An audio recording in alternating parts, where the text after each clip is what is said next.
हाँ तो प्यारे बच्चों, नमस्कार। कैसे हैं आप लोग? उम्मीद करते हैं कि आप लोग एकदम अच्छे से होंगे और बहुत ही अच्छे तरीके से मन लगा करके आप लोग पढ़ाई कर रहे होंगे। प्यारे बच्चे, आज हम आप लोगों को हिंदी में गद्य खंड का बहादुर चैप्टर पढ़ाने वाले हैं, जो कि 6ठा नंबर चैप्टर है। और ये चैप्टर बहुत ही लाजवाब है, बहुत ही जबरदस्त है, बहुत ही शानदार है। इस कहानी को जब आप सुनेंगे ना तो सचमुच में आपको बहुत अच्छा लगेगा। ठीक है ना? लगेगा कि नहीं भाई, कोई सचमुच में हम आज एक अच्छा कहानी सुने हैं। तो हम आज इस कहानी को बहुत ही शानदार तरीके से आप लोगों को बताएंगे, आप लोगों को पढ़ाएंगे, इस कहानी को समझाएंगे। और इस कहानी का ही नाम है बहादुर। ठीक है ना? बहादुर। एक्चुअल में बहादुर इस चैप्टर में एक लड़का है प्यारे बच्चे, जिसके बारे में ये पूरा कहानी लिखा गया है। तो आज उसी के बारे में हम लोगों को पूरा पढ़ना है।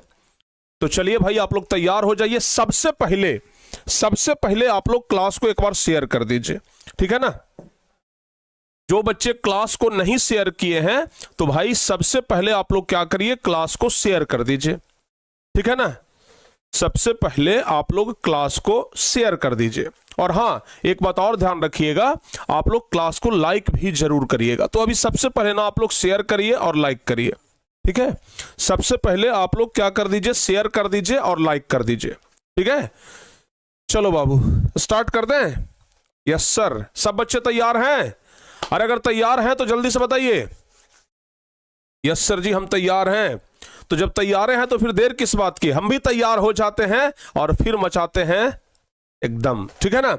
तो चलिए प्यारे बच्चे, हम लोग पढ़ने वाले हैं बहादुर चैप्टर को आज। कौन सा चैप्टर? बहादुर। ओ बहादुर। तो आप लोग भी बहादुर से कम थोड़े ना हैं, आप लोग भी बहादुर हैं, दिल बहादुर। ठीक है ना? तो चलिए भाई, क्लास को शुरू किया जाए। ठीक है? इस चैप्टर में एक लड़का है जिसका नाम है बहादुर। बहादुर उसका अधूरा नाम है, उसका पूरा नाम है दिल बहादुर। पूरा नाम क्या है? दिल बहादुर। उसका पूरा नाम है दिल बहादुर। और आज इसी के बारे में हम लोग बात करने वाले हैं, इसी के बारे में हम लोग बात करने वाले हैं। तो दिल बहादुर चैप्टर को आज हम लोग पढ़ने वाले हैं। तो चलिए बाबू, तैयार हो जाइए। ठीक है ना? एक एक चीज के लिए आप लोग तैयार हो जाइए। और हाँ, क्रैश कोर्स के लिए आप लोगों को जो हम बोले थे कि 9 बजे ट्रेलर मिलेगा, वीडियो मिलेगा, वो मिल गया है। तो प्यारे बच्चे, क्रैश कोर्स कमिंग सुन 1 तारीख को आ रहा है। इसके लिए आप लोग तैयार रहिएगा। ठीक है ना? 1 तारीख को अपना क्रैश कोर्स आ रहा है। चलिए आगे बढ़ते हैं। सबसे पहले इस कहानी के बारे में जानते हैं। ठीक है ना? इस कहानी के जो लेखक हैं उनके बारे में हम लोग जानते हैं। ठीक है ना? इस कहानी के जो लेखक हैं, सबसे पहले ना हम लोग उन्हीं के बारे में ही जान लेते हैं कि भाई इस कहानी के जो लेखक हैं वो हैं अमरकांत। कहानी के लेखक कौन है?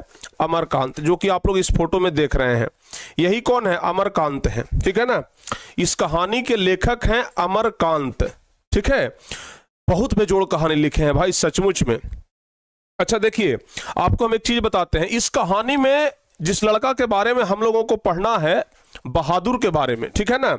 आप लोग को समझाते हैं। इस कहानी में हम लोगों को पढ़ना है बहादुर के बारे में। और ये जो बहादुर है ना, ये जो बहादुर है, यह एक नौकर है, एक लड़का है। और यह क्या है बाबू? एक नौकर है। किसका नौकर है? किसका नौकर है? तो एक बात ध्यान रखिएगा, इस कहानी में जो लड़का है ना, ये नौकर है। किसका नौकर है? तो ध्यान रखिएगा, लेखक अमरकांत का नौकर है। ठीक है ना? लेखक अमरकांत का ही नौकर है। अमरकांत के घर में ही नौकर का काम करता है कौन? ये छोटा सा लड़का बहादुर। ठीक है ना? ये छोटा सा लड़का जो बहादुर है, ये लेखक के घर में ही नौकर का काम करता है। ठीक है ना? बहुत मन से काम करता है, एकदम पूरा जी जान लगा के काम करता है।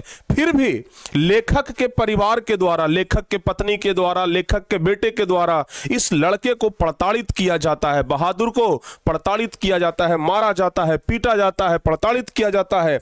और इसी के ऊपर यह कहानी लिखा हुआ है बहादुर, कि भाई ऐसे लड़के को ना प्रताड़ित नहीं करना चाहिए। ठीक है ना? तो इसलिए ये कहानी लिखा गया है। तो सबसे पहले तो हम लोग चलिए बाबू अमरकांत के बारे में जान लेते हैं। सबसे पहले अमरकांत के बारे में, यानी कि लेखक के बारे में हम लोग जानते हैं। ठीक है ना? लेखक के बारे में हम लोग जानते हैं सबसे पहले। चलिए, जो भी आपके किताब में है, सबसे पहली बात तो ये ध्यान रखिएगा, जो भी आपके किताब में है, ठीक है, वो सब कुछ हम आज विस्तार से पढ़ाएंगे। ठीक है ना? सबसे पहले किनके बारे में जानेंगे? सबसे पहले हम लोग जानेंगे अमरकांत के बारे में, यानी कि जो इस चैप्टर के लेखक हैं अमरकांत, सबसे पहले हम लोग उन्हीं के बारे में जानेंगे। ठीक है ना बाबू? चलिए, सबसे पहले तो हम लोग अमरकांत के बारे में ही जानेंगे, तो आप लोग ना उसके लिए तैयार रहिए बाबू। ठीक है?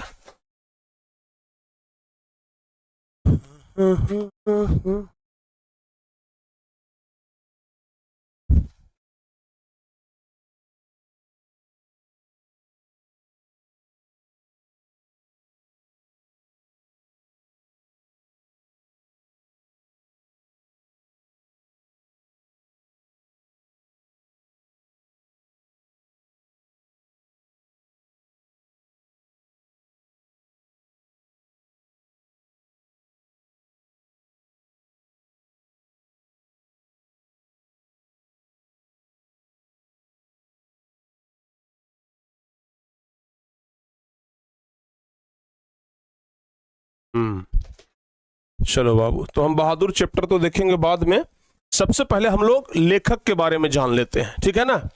सबसे पहले लेखक के बारे में थोड़ा ध्यान देकर सुनिए, और नहीं तो अगर फालतू का कमेंट करिएगा ना तो हम फिर बाबू समझ लीजिएगा। ठीक है ना?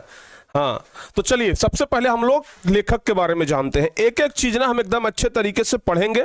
सबसे पहले लेखक, बहादुर चैप्टर के जो लेखक हैं, लेखक या कभी कह सकते हैं या फिर कहानीकार भी कह सकते हैं। चूंकि यह चैप्टर एक कहानी है तो हम लोग बाबू लेखक भी कह सकते हैं या फिर कहानीकार भी कह सकते हैं। तो इस चैप्टर के लेखक कौन है, कहानीकार कौन है? तो हम कहेंगे कहानीकार हैं अमरकांत। ठीक है ना? कौन है बाबू? अमरकांत। ध्यान रखिएगा, जो भी इंपॉर्टेंट चीज होगा आपके किताब में वो सब कुछ हम यहां पर लिख देंगे, आप लोग बस उसको समराइज करके उतार लीजिएगा। ठीक है ना? अमरकांत। अब बात करते हैं अमरकांत का जन्म कब हुआ था। ठीक है ना? अब बात करते हैं कि अमरकांत का जन्म कब हुआ था। तो कोई बच्चे बता सकते हैं अमरकांत का जन्म? कोई भी बच्चे बताइए। हैं? अच्छा, जल्दी से बताओ बाबू, कोई बच्चे बता सकते हैं अमरकांत का जन्म कब हुआ था? जुलाई 1925 में हुआ था। जुलाई 1925 में। एक बात आपको हम पहले बता देते हैं, अभी हम आपको जितने भी चैप्टर के लेखक का नाम बता रहे हैं, लेखक के जन्म का साल बता रहे हैं, ये सब कुछ हम आप लोगों को ट्रिक से याद करवा देंगे। जब पूरा चैप्टर पढ़ा लेंगे ना तो सब कुछ आपको हम ट्रिक के मदद से याद करवा देंगे। तो बिल्कुल भी उसके लिए चिंता नहीं करना है, ट्रिक के मदद से हम सब कुछ आप लोगों को क्या करवाएंगे? याद करवा देंगे। ठीक है? ट्रिक के मदद से हम सब कुछ याद करवा देंगे। ठीक है ना? समझ में आ रहा है ना? सब कुछ हम ट्रिक के मदद से याद करवा देंगे। अच्छा, इनका जन्म हुआ था जुलाई, उत्तर प्रदेश, ये जुलाई 1925 ईस्वी में। ठीक है ना? और कहां में जन्म हुआ था बाबू? जन्म स्थान के बारे में अगर हम लोग बात करें कि आखिर इनका जन्म स्थान कहां है, जल्दी जल्दी से आप लोग कमेंट करते जाइए। आप लोग को बस कमेंट करना है, जन्म स्थान बताइए। जन्म स्थान कहां है? बलिया, उत्तर प्रदेश। बलिया, उत्तर प्रदेश। बलिया, उत्तर प्रदेश। ध्यान रखिएगा, नागरा, नागरा इनके गांव का नाम है, बलिया जिला का नाम है, और उत्तर प्रदेश राज्य का नाम है। ठीक है ना? उत्तर प्रदेश, नागरा, बलिया, उत्तर प्रदेश। क्लियर हुआ? नागरा, बलिया, उत्तर प्रदेश। इनका जन्म स्थान कहां है? बलिया, उत्तर प्रदेश है। समझ में आ रहा है ना? यानी कि लेखक अमरकांत का जन्म जुलाई 1925 ईस्वी में नागरा, बलिया, उत्तर प्रदेश में हुआ था। अच्छा, उन्होंने गवर्नमेंट हाई स्कूल बलिया के ही हाई स्कूल से पाई, गवर्नमेंट हाई स्कूल बलिया से हाई स्कूल की शिक्षा पाई। अगर बात करें कि इनका हाई स्कूल कहां से हुआ था, यानी कि मैट्रिक कहां से किए, तो ध्यान रखना बाबू, अगर बात करें इनके हाई स्कूल का, हाई स्कूल का, तो इनके हाई स्कूल का नाम था, इनके हाई स्कूल का नाम था government high school Ballia. Government government government high school, government high school Ballia, government high school Ballia. ठीक है ना? क्या नाम था? Government high school Ballia. याद रहेगा? हैं? गवर्नमेंट हाई स्कूल बलिया याद रहेगा बाबू? जल्दी जल्दी से बताइए। ठीक है ना? ये लड़का कौन है जी? नीतीश गुप्ता करके वो लड़का है। पहले ना इसको हमें ब्लॉक करने दीजिए। ये बार बार इसका मैसेज देख रहे हैं ना, सब हंसने वाला इमोजी भेजो। लगता है कि एकदम यहाँ पर ना कोई नौटंकी चल रहा है, सब हंसने वाला इमोजी भेजो। अरे भाई नीतीश, कैसे बिहार सरकार के चलाओगे जी? बिहार कैसे चलेगा? नाम है नीतीश, है नीतीश यही काम करता है। और आप लोग ध्यान दीजिए ना, फालतू के भेड़िया के जैसा क्यों? मतलब भेड़िया ऐसे करता है कि एगो कुइया में कूदा ना तो उसके पीछे सब कुइया में कूद रहा है, समझ में आ रहा है ना? वैसे आप लोग कर रहे हैं। तो चलिए इधर ध्यान दीजिए आप लोग, ठीक है? जो पढ़ने वाले बच्चे होंगे ना इधर आराम से देख रहे होंगे, जो हंसने वाले बच्चे होंगे ना वो आराम से हंस रहे होंगे। चलिए अच्छा, उसके बाद देखिए मैट्रिक की परीक्षा कहां से किए, हाई स्कूल कहां से किए? गवर्नमेंट हाई स्कूल बलिया से। उसके बाद गोरखपुर और इलाहाबाद में इंटरमीडिएट की पढ़ाई की। यानी कि अगर बात करें इनके इंटर का, तो इंटर का पढ़ाई इनका कहां से हुआ था? गोरखपुर से। इंटर का पढ़ाई गोरखपुर से हुआ। और कहां से हुआ बाबू? गोरखपुर से हुआ और इलाहाबाद। गोरखपुर और इलाहाबाद, ठीक है ना? इंटर का पढ़ाई इनका हुआ है गोरखपुर और इलाहाबाद से। समझ में आ गया? इंटर का पढ़ाई कहां से हुआ है? गोरखपुर और इलाहाबाद से हुआ है। लेकिन इनका इंटर का पढ़ाई पूरा नहीं हो पाया। कहिए क्यों नहीं पूरा हो पाया? क्योंकि 1942 ईस्वी में ही, प्यारे बच्चे ध्यान रखिएगा, 1942 ईस्वी में ये स्वतंत्रता की लड़ाई में भी कूद गए थे। 1942 के ये स्वाधीनता संग्राम में शामिल होने के वजह से इनका इंटर का पढ़ाई जो है वो पूरा नहीं हो पाया। यानी कि हमारे जो लेखक हैं अमरकांत, यह एक स्वतंत्रता सेनानी भी हैं, ठीक है ना? तो लिखेंगे इनका 1942 में स्वतंत्रता संग्राम में, स्वतंत्रता संग्राम में गए, स्वतंत्रता संग्राम में गए 1942 ईस्वी में, जिसके वजह से इनका इंटर का जो पढ़ाई था वो पूरा नहीं हो पाया। समझ में आ रहा है ना? इंटर का पढ़ाई इनका पूरा नहीं हो पाया, ठीक है? लेकिन बाद में 1946 ईस्वी में ये अपना इंटर कंप्लीट करते हैं, ठीक है ना? 1946 ईस्वी में इनका इंटर कंप्लीट हुआ। कहां से पता है? सतीश चंद्र कॉलेज बलिया से। 1946 में ये इंटर किए कहां से बाबू? Satish Chandra college, Satish Chandra college Ballia, Satish Chandra college Ballia, Satish Chandra college Ballia से ये क्या किए? इंटर किए, ठीक है ना? शुरुआत में तो इनका इंटर अधूरा रह गया क्योंकि वो स्वतंत्रता की लड़ाई में चले गए। बाद में 1946 में जाकर के ये इंटर किए बलिया से, सतीश चंद्र कॉलेज बलिया से, ध्यान रखिएगा, ठीक है ना? उसके बाद 1947 ईस्वी में इनका बीए हुआ। 1947 ईस्वी में बीए कंप्लीट किए। बीए किए कहां से? बीए किए पता है? इलाहाबाद विश्वविद्यालय से। बीए किए कहां से? इलाहाबाद विश्वविद्यालय, इलाहाबाद विश्वविद्यालय। कहां से किए हैं? इलाहाबाद विश्वविद्यालय से। कहां से किए हैं? इलाहाबाद विश्वविद्यालय से ये इंटर किए। समझ में आ रहा है ना? इलाहाबाद विश्वविद्यालय से ये बीए किए, ठीक है? हाँ। उसके बाद 1948 में एक दैनिक पत्र जिसका नाम था सैनिक, उसमें नौकरी कर लिए, ठीक है ना? 1948 में, ध्यान से सुनिएगा बाबू, 1948 में यह एक दैनिक पत्र में, दैनिक पत्र जिसका नाम था सैनिक। दैनिक पत्र मतलब जो डेली पत्रिका निकलता है, सैनिक। तो दैनिक पत्र में संपादकीय विभाग में नौकरी किए। संपादकीय मतलब संपादक थे, ठीक है ना? संपादकीय विभाग में नौकरी किए, ठीक है ना? विभाग में क्या किए? नौकरी किए, ठीक है?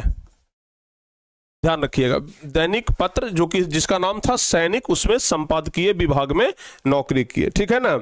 उसके बाद वो कहानी की शुरुआत कर दिए, यानी कि कहानी लिखने की शुरुआत जो था ना उनका वहीं से शुरू हो गया, यानी कि वो कहानी लिखना स्टार्ट कर दिए, ठीक है?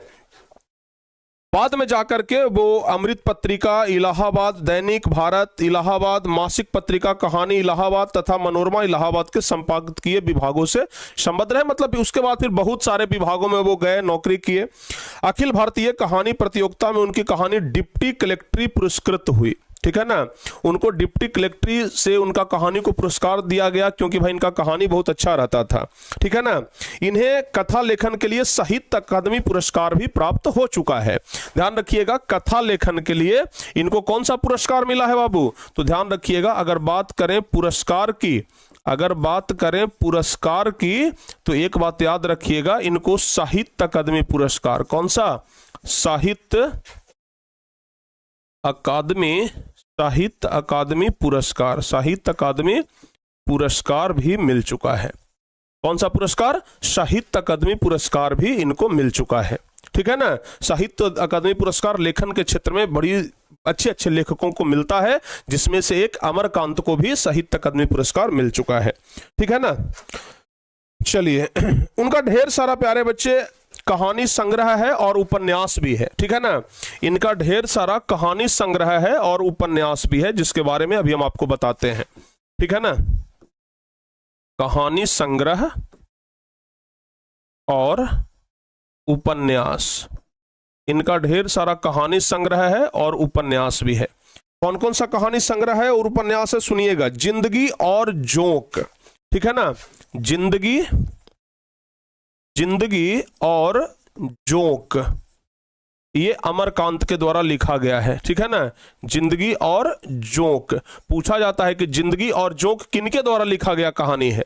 तो जवाब दीजिएगा अमरकांत के द्वारा, ठीक है ना। जिंदगी और जोंक किनके द्वारा लिखा गया कहानी है? तो जवाब दीजिएगा अमरकांत के द्वारा, ठीक है। उसके अलावा देश के लोग, ये भी इनका एक कहानी संग्रह है। देश के लोग, ये भी इनका क्या है बाबू? एक कहानी संग्रह है। उसके बाद मौत का नगर, ध्यान रखिएगा, मौत का नगर, ये क्या है? ये भी एक कहानी संग्रह है। उसके बाद मित्र मिलन, ध्यान रखिएगा, मित्र मिलन, ठीक है ना। तो मित्र मिलन भी एक कहानी संग्रह है। फिर हो गया कुहासा, क्या हो गया? कुहासा, ये भी क्या है बाबू? इनका है कहानी संग्रह है, ठीक है ना। समझ में आ गया? अच्छा, तो ये सब जिंदगी जोंक, देश के लोग, मौत का नगर, मित्र मिलन, कुहासा, ये सब हो गया इनका कहानी संग्रह, ठीक है ना। अब अगर बात करें इनके उपन्यास के बारे में, ध्यान से सुनिएगा। अब अगर बात करें इनके उपन्यास के बारे में, तो इनका उपन्यास भी ढेर सारा है। परीक्षा में यही सब तो पूछता है, परीक्षा में और कहां से क्वेश्चन बनाएगा? यही सब क्वेश्चन पूछता है, ठीक है ना। हाँ, यही सब क्वेश्चन पूछता है। आपसे पूछ देगा कि जिंदगी और जोंक किनकी रचना है। अब आपको बताना होगा कि जिंदगी और जोंक किनकी रचना है? अमरकांत की रचना है। आपसे पूछ देगा देश के लोग किनकी रचना है? तो अमरकांत की रचना है। आपसे पूछ देगा मौत का नगर किनकी रचना है? तो अमरकांत की रचना है। आपसे पूछ देगा मित्र मिलन किनकी रचना है? तो अमरकांत का रचना है। आपसे पूछेगा कुहासा किनकी रचना है? तो अमरकांत का रचना है। ये सब आप लोग याद रखिएगा, ठीक है ना। अगर बात करें इनके उपन्यास का, तो पहला होगा सूखा पत्ता। क्या होगा बाबू? सूखा पत्ता इनका क्या है? उपन्यास है। सूखा पत्ता इनका उपन्यास है। आकाश पक्षी, दूसरा उपन्यास का नाम है आकाश पक्षी, याद रखिएगा। दूसरा उपन्यास कौन है? आकाश पक्षी। आकाश पक्षी के बाद काले उजले दिन, ठीक है ना। आकाश पक्षी के बाद इनका अगला उपन्यास है काले उजले दिन। काले उजले दिन, ये सब ना इनका उपन्यास है, ठीक है। क्या हो गया? काले उजले दिन। सुखजीवी, ठीक है। अगला उपन्यास क्या है बाबू? सुखजीवी। सुखजीवी, ठीक है। सुखजीवी इनका क्या है? उपन्यास है। सुखजीवी के बाद बीच की दीवार, ध्यान रखिएगा, बीच की दीवार।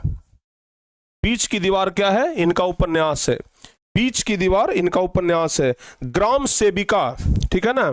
अगला उपन्यास है ग्राम सेविका। ग्राम सेविका क्या है? इनका उपन्यास है, इत्यादि कर देते हैं। ठीक है ना। ये सब प्यारे बच्चे इनका क्या है, एक महत्वपूर्ण उपन्यास है। तो आपसे पूछा जाएगा आकाश पक्षी किनके द्वारा लिखा गया उपन्यास है, तो जवाब देना होगा अमरकांत के द्वारा। आपसे पूछा जाएगा काले उजले दिन किनका उपन्यास है, अमरकांत का। सुखजीवी किनका उपन्यास है, तो अमरकांत का। बीच की दीवार किनका उपन्यास है, तो अमरकांत का। ग्राम सेविका किनका उपन्यास है, तो अमरकांत का। ठीक है ना, ध्यान रखिएगा। अच्छा, ये जो आप लोग देख रहे हैं, आपको एक बताया था, इनका एक और उपन्यास है जो कि बहुत इंपॉर्टेंट है, जिसका नाम है बानर सेना। ठीक है ना, बानर सेना, बानर सेना। इनका एक बड़ा जबरदस्त उपन्यास है प्यारे बच्चे, जिसका नाम है बानर सेना। ठीक है ना, और ये जो बानर सेना है, यह है एक बाल उपन्यास, बाल उपन्यास। ठीक है, बाल उपन्यास। तो आपसे पूछा जाएगा अमरकांत के बाल उपन्यास का क्या नाम है, अमरकांत के बाल उपन्यास का क्या नाम है, तो जवाब क्या होगा, बानर सेना। ठीक है ना, ये किनके द्वारा लिखा गया है, अमरकांत के द्वारा। किनके द्वारा लिखा गया है, अमरकांत के द्वारा लिखा गया है। समझ में आ रहा है, बताओ बाबू, समझ में आ रहा है आप लोगों को?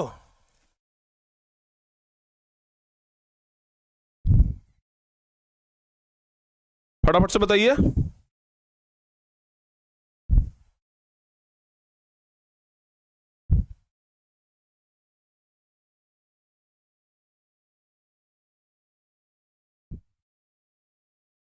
याद रहेगा, बानर सेना। चलो, और कोई दिक्कत? यहां तक सब बच्चों को याद हो गया? चलिए अब देखिए,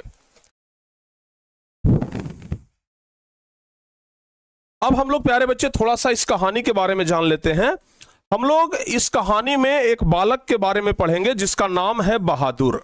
ठीक है ना, हम लोग इस कहानी में एक बच्चे के बारे में पढ़ेंगे, एक बालक के बारे में पढ़ेंगे जिसका नाम है बहादुर। और ये जो बहादुर है, ये नेपाल का रहने वाला है। कहां का रहने वाला है, नेपाल का। तो कहिएगा कि सर जी, जब नेपाल का रहने वाला है तो लेखक के पास क्यों आ गया? लेखक के पास आ गया क्योंकि इस लड़का यानी कि बहादुर की मां एक दिन बहादुर को बहुत मार मारी। ठीक है ना, अब क्यों मारी? क्योंकि बहादुर जो है ना, वो अपने घर में एक भैंस था, भैंस को डेली चराने के लिए बहादुर ही ले जाता था। भैंस को चराने के लिए डेली कौन ले जाता था, बहादुर ही ले जाता था। अब एक दिन भैंस को चराने के लिए ले गया तो किसी कारण से वो भैंस को बहुत मार मारा। जब भैंस भागी भागी उसके मां के पास आई तो मां देखी कि आज तो लगता है कि भैंस को बहुत मार मारा है। तो यह जान करके जितना भैंस को पिटाई हुआ था, उतना ही पिटाई मां जो थी ना, वो बहादुर का भी कर दी। एक मां अपने बेटे को उतना नहीं मारती है ऐसे, ठीक है ना, लेकिन बहादुर की मां बहादुर को खूब पिटाई की। ठीक है ना, उस पिटाई के कारण ही बहादुर जो था वो भाग गया और भाग करके स्टेशन पे आ गया। और स्टेशन पर लेखक के जो साला थे, कौन थे बाबू, लेखक के साला, लेखक के साला। तो लेखक के साला को ये मिल जाता है बहादुर, और उसके बाद बहादुर उसको वहां से घर ले आते हैं लेखक के पास। और तब से ही बहादुर जो है वो लेखक के घर में नौकर का काम करने लगा था। ठीक है ना, तब से ही। ठीक है ना, ध्यान रखिएगा, समझ आ रहा है ना। चलिए, तो इस कहानी में हम लोगों को यही बताया गया है कि किस तरीके से एक बालक जो है वो मजबूरी बस लेखक के यहां नौकर का काम करता है, और बाबू अंत में वो लेखक के घर से भाग भी जाता है, क्योंकि लेखक के यहां उसको वैल्यू नहीं मिल रहा था। ठीक है ना, इज्जत नहीं मिल रहा था, लोग किसी छोटे छोटे बात पे पिटाई कर देते थे। तो इस वजह से यहां से ये निकल भी जाता है। ठीक है ना, चलिए, समझ में आ रहा है बाबू, समझ में आ रहा है? चलिए, तो आगे बढ़े। अब चलिए आगे बढ़ते हैं। देखिए, जरा ध्यान से सुनिएगा और समझने का प्रयास करिएगा। ठीक है ना, हमारे पास यहां पर आ गया है ये चैप्टर बहादुर।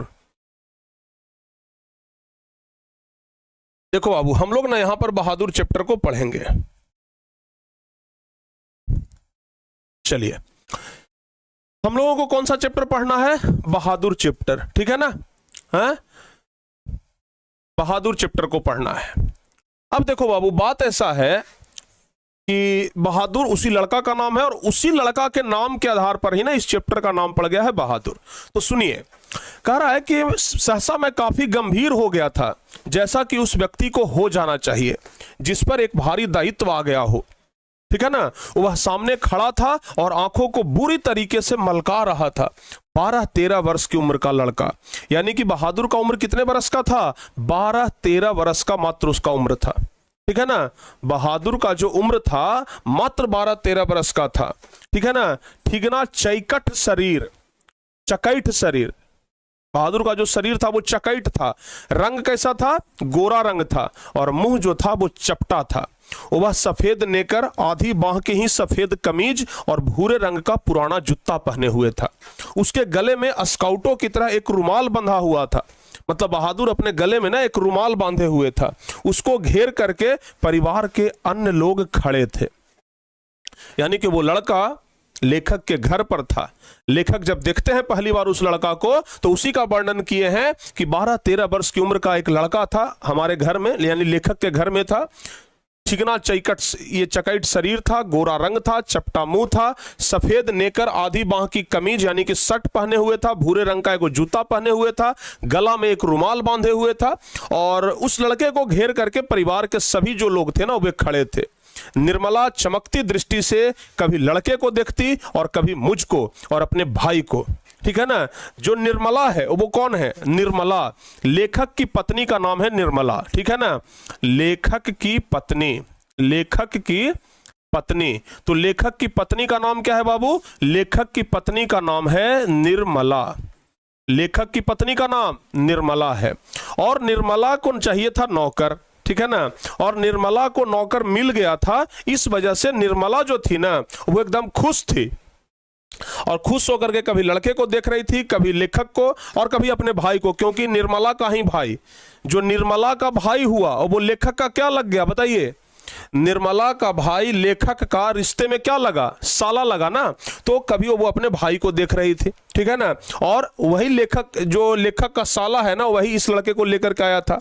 निश्चय ही वह पंच बराबर हो गई थी। आगे कह रहा है बाबू, उसको लेकर के मेरे साले साहब आए थे। लेखक कह रहे हैं कि वो जो लड़का था उसको लेकर के कौन आए थे? मेरे साले साहब आए थे, ठीक है ना। नौकर रखना कई कारणों से बहुत जरूरी हो गया था। लेखक कह रहे हैं कि नौकर रखना तो भाई कई कारणों से बहुत जरूरी हो गया था। मेरे सभी भाई और रिश्तेदार अच्छे ओहदे पर थे और उन सभी के यहाँ नौकर था। मैं जब बहन की शादी में घर गया तो वहां नौकरों का सुख देखा। लेखक कह रहे हैं ना कि भाई नौकर रखना हमारे घर में अब बहुत जरूरी हो गया था, क्योंकि हम जहां भी जाते थे तो देखते थे कि सब लोग नौकर रखे हुए हैं। मेरी दोनों भाभियां रानी की तरह बैठ करके चारपाइयां तोड़ती थी, जबकि निर्मला को सवेरे से लेकर के रात तक खटना पड़ता था। लेखक कह रहे हैं कि भाई हमारी पत्नी जो निर्मला है उसको बहुत ज्यादा खटना पड़ता था, इसलिए ना नौकर रखना बहुत जरूरी हो गया था। मैं ईर्ष्या से जल गया। इसके बाद नौकर पर वापस आया तो निर्मला दोनों जून यानी कि नौकर चाकर की माला जपने लगी। निर्मला जो थी ना वो नौकर चाकर की माला जपने लगी कि भाई हमें भी नौकर रखना अब बहुत जरूरी हो गया है, ठीक है ना। उसकी तरह अभागन और दुखिया स्त्री और भी कोई इस दुनिया में होगी, वे लोग दूसरे होते हैं जिनके भाग्य में नौकर का सुख होता है। यानी कि लेखक की पत्नी जो है निर्मला, वो लगातार लेखक को बोलती थी कि भाई हमें भी एक नौकर दिलवा दीजिए, क्योंकि हम दिन भर काम करते करते थक जाते हैं। लेखक की पत्नी कहती थी कि बहुत भाग्यशाली होते हैं वे लोग जिनके भाग्य में नौकर का सुख लिखा हुआ रहता है। समझ में आ रहा है ना। यानी कि लेखक की पत्नी जिद लगा करके बैठी थी कि हमको नौकर तो चाहिए। लेखक की पत्नी जिद लगा करके बैठी थी कि हमको नौकर चाहिए, ठीक है ना। आगे बढ़ते हैं। कह रहा है कि पहले साले साहब से असाधारण विस्तार से उसका किस्सा सुनना पड़ा। वह एक नेपाली था जिसका गांव नेपाल और बिहार की सीमा पर था। उसका गांव कहां था? नेपाल और बिहार की सीमा पर था। यानी कि जो लड़का था बहादुर, उसका गांव कहां था? नेपाल और बिहार की सीमा पर। उसका बाप जो है ना वो युद्ध में मारा गया था। बहादुर का जो बाप था वो युद्ध में मारा गया था, ठीक है ना। और उसकी मां सारे परिवार का भरण पोषण करती थी। बाप जो है वो युद्ध में मारा गया था और उसकी मां ही पूरे परिवार का भरण पोषण करती थी। मां उसकी बड़ी गुस्सैल थी। किसकी मां? बहादुर की मां। बहादुर के मां के बारे में बोला जा रहा है कि बहादुर की जो मां थी वो बहुत गुस्सैल थी और उसको बहुत मारती थी। किसको? बहादुर को बहुत मारती थी। मां चाहती थी कि लड़का घर के काम काज में हाथ बटाए, यानी कि बहादुर की मां चाहती थी कि जो लड़का है वो घर के काम काज में हाथ बटाए, जबकि वह जो लड़का था यानी कि जो बहादुर था वह पहाड़ पर या जंगलों निकल जाता था और पेड़ों पर चढ़ करके चिड़ियों के घोंसलों में हाथ डाल करके उनके बच्चे पकड़ता या फल तोड़ तोड़ करके खाता था। क्योंकि बहादुर एक नादान बच्चा था, बहुत छोटा बच्चा था, तो मां चाहती थी ना कि ये लड़का काम काज करे। लेकिन ये लड़का यानी कि बहादुर क्या करता था कि सुबह होते ही पहाड़ पर निकल जाता था, जंगलों में चला जाता था और पेड़ पर चढ़ करके चिड़िया के घोंसले में हाथ डाल करके उसका बच्चा को उतार लेता था, कभी फल तोड़ करके खाता था, कभी कभी वह पशुओं को चराने के लिए भी ले जाता था। बहादुर जो है वो कभी कभी पशुओं को भी चराने के लिए ले जाता था, ठीक है ना। उसने एक बार उस भैंस को बहुत मारा जिसको उसकी मां बहुत प्यार करती थी। यानी कि बहादुर के घर में एक भैंस था, उस भैंस को बहादुर की मां बहुत प्यार करती थी और भाई उसको बहादुर एक दिन खूब मारा, बहुत मारा, ठीक है ना। और इसलिए जिससे वह बहुत ज्यादा चिढ़ता था, मार खा करके भैंस जो थी वो भागी भागी उसके मां के पास चली गई। जानवर को मारिएगा तो अपना मालिक के पास जाएगा ना, तो भैंस भाग करके उसकी मां के पास चली गई जो कुछ दूरी पर एक खेत में काम कर रही थी। मां का माथा ठनका। अब जब मां देखी कि अरे भैंसिया के बहुत मारा है, तो उसके मां का माथा ठनका, ठीक है ना। बेचारा बेजुबान जानवर चरना छोड़ करके वहां क्यों आएगा, जरूर लौंडे ने इसको काफी मारा है। उसकी मां सोची कि लगता है कि लौंडा आज इसको बहुत मारा है, तब जाकर के यहां ही भागा है। वह गुस्से से पागल हो गई। कौन? बहादुर की मां गुस्से से पागल हो गई। और जब लड़का आया तो मां ने भैंस की मां का काल्पनिक अनुमान करके, ये मां अपने मन के अंदर सोच ली कि भैंस को कितना मारा होगा, और ये सोच करके जितना भैंस को मारा है एक डंडे ली और उस डंडे से जितना बेचारा बहादुर भैंस को मारा था उससे दुगना पिटाई कर दी अपने बेटे की, ठीक है ना, यानी कि बहादुर की, ठीक है ना। ध्यान से सुनिएगा, दुगना पिटाई हो गया, ठीक है ना। और उसको वहीं कराहता हुआ छोड़ करके वह घर लौट आई। बताइए भाई, भैंस को वो मारा और उसकी मां अपने बेटे को खूब मारी और मार करके उसको घर वहीं पर छोड़ दी, खेत में ही, ठीक है ना, और खुद वो घर लौट आई। लड़के का मन मां से फट गया। अगर कोई मां अपने बेटे को इतना मारे तो उसका मन तो फट ही जाएगा ना। तो लड़के का जो मन था ना वो उसकी मां से फट गया, ठीक है, ध्यान रखिएगा। और वह रात भर जंगल में छिपा रहा। वह लड़का घर गया ही नहीं, बहादुर जो था वो घर गया ही नहीं, रात भर जंगल में छिपा रहा। जब सवेरा होने को आया तो वो घर पहुंचा और किसी तरह अंदर चोरी चुपके घुस गया। लड़का रात भर घर से भागा रहा, बहादुर रात भर घर से भागा रहा, घर आया ही नहीं। रात को किसी तरीके से, ठीक है ना, चोरी चुपके घर में घुस गया और घर में घुस करके उसने घी की हंडिया में हाथ डाल करके मां के रखे रुपयों में से 2 रुपये निकाल लिए। उसकी माँ जी जो थी ना, यानी कि बहादुर की माँ, वो हंडिया में करके कुछ रुपया रखे हुए थी। बहादुर जो था ना उसमें से 2 रुपया निकाल लेता है, ठीक है, और 2 रुपया निकाल लिया और निकाल करके 9 2 11 हो गया, यानी कि वो अपने घर से भाग गया, ठीक है। वहां से 6 मील की दूरी पर बस स्टेशन था, वहां गोरखपुर जाने वाली बस लगी हुई थी। वो लड़का सीधे बस स्टैंड भागता है जो कि 6 मील की दूरी पर था, और वहां गोरखपुर की जो बस थी वो खड़ी थी, वो लड़का उस पर बैठ जाता है और उसके बाद भागते भागते भागते भागते भारत आ जाता है, ठीक है ना। अब लेखक पूछते हैं, जब लेखक को इतना बात पता चला तो अब लेखक जो है ना उस लड़के से पूछते हैं। किससे? लेखक जो है उस लड़के से पूछते हैं, यानी कि बहादुर से पूछते हैं कि तुम्हारा नाम क्या है जी? लेखक पूछते हैं तो वो लड़का कहता है कि दिल बहादुर है साहब, ठीक है ना। उसके स्वर में एक मीठी झंझनाहट थी। वो जो लड़का था उसके स्वर में एक मीठी झंझनाहट थी, ठीक है ना। मुझे ठीक ठाक याद नहीं कि मैंने उसको क्या हिदायतें दी, शायद यह है कि वह शरारतें छोड़ करके ढंग से काम करें और घर को अपना घर समझे। इस घर में नौकर चाकर को बहुत प्यार और इज्जत से रखा जाता है। जो सब खाते हैं पहनते हैं वही नौकर चाकर भी खाते हुए पहनते हैं। अगर वह यहाँ रह गया तो ढंग सहूर सीख जाएगा। लेखक सोचते हैं कि भाई ये छोटा सा लड़का है, अगर यहाँ रह गया तो ये ढंग सीख जाएगा, ये सहूर सीख जाएगा कि किस तरीके से करना है, ठीक है ना। घर के और लड़कों की तरह पढ़ लिख भी जाएगा। लेखक सोचते हैं कि घर के और लड़कों की तरह या पढ़ लिख भी जाएगा और उसकी जिंदगी जो है वो सुधर जाएगी। निर्मला ने उसी समय कुछ व्यावहारिक उपदेश दे डाले थे। अब निर्मला जो लेखक की पत्नी थी वो आते ही लड़का को कुछ उपदेश दे दिए भाई, ठीक है ना, कुछ निर्देश दे दी। ठीक है, निर्मला ने उसी समय, इस मोहल्ले में बहुत तुच्छ लोग रहते हैं। निर्मला क्या सिखाई बहादुर को? निर्मला सिखाई कि देखो बहादुर, इस मोहल्ले में बहुत से खराब लोग रहते हैं, एकदम नीच लोग रहते हैं, तुच्छ लोग रहते हैं। वह ना किसी के यहाँ जाएगा और ना किसी का काम करेगा। निर्मला सिखाई बहादुर को कि देखो बहादुर, तुम ना किसी के यहाँ जाओगे और ना ही किसी का काम करोगे, ठीक है ना। उसको घर के सभी लोगों से सम्मान और तमीज से बोलना चाहिए, और भी बहुत सी बातें। अंत में निर्मला ने बहुत ही उदारता पूर्वक लड़के के मन से दिल शब्द उड़ा दिया। जो लड़का का जो नाम था दिल बहादुर, निर्मला बोली कि अब से तुम्हारा जो नाम है ना वो दिल बहादुर नहीं, सिर्फ बहादुर रहेगा, ठीक है। परंतु बहादुर बहुत ही हंसमुख और मेहनती निकला। उसकी वजह से कुछ दिनों तक हमारे घर में वैसा ही उत्साहपूर्ण वातावरण छाया रहा जैसा कि प्रथम बार तोता, मैना या पिल्ला पालने पर होता है।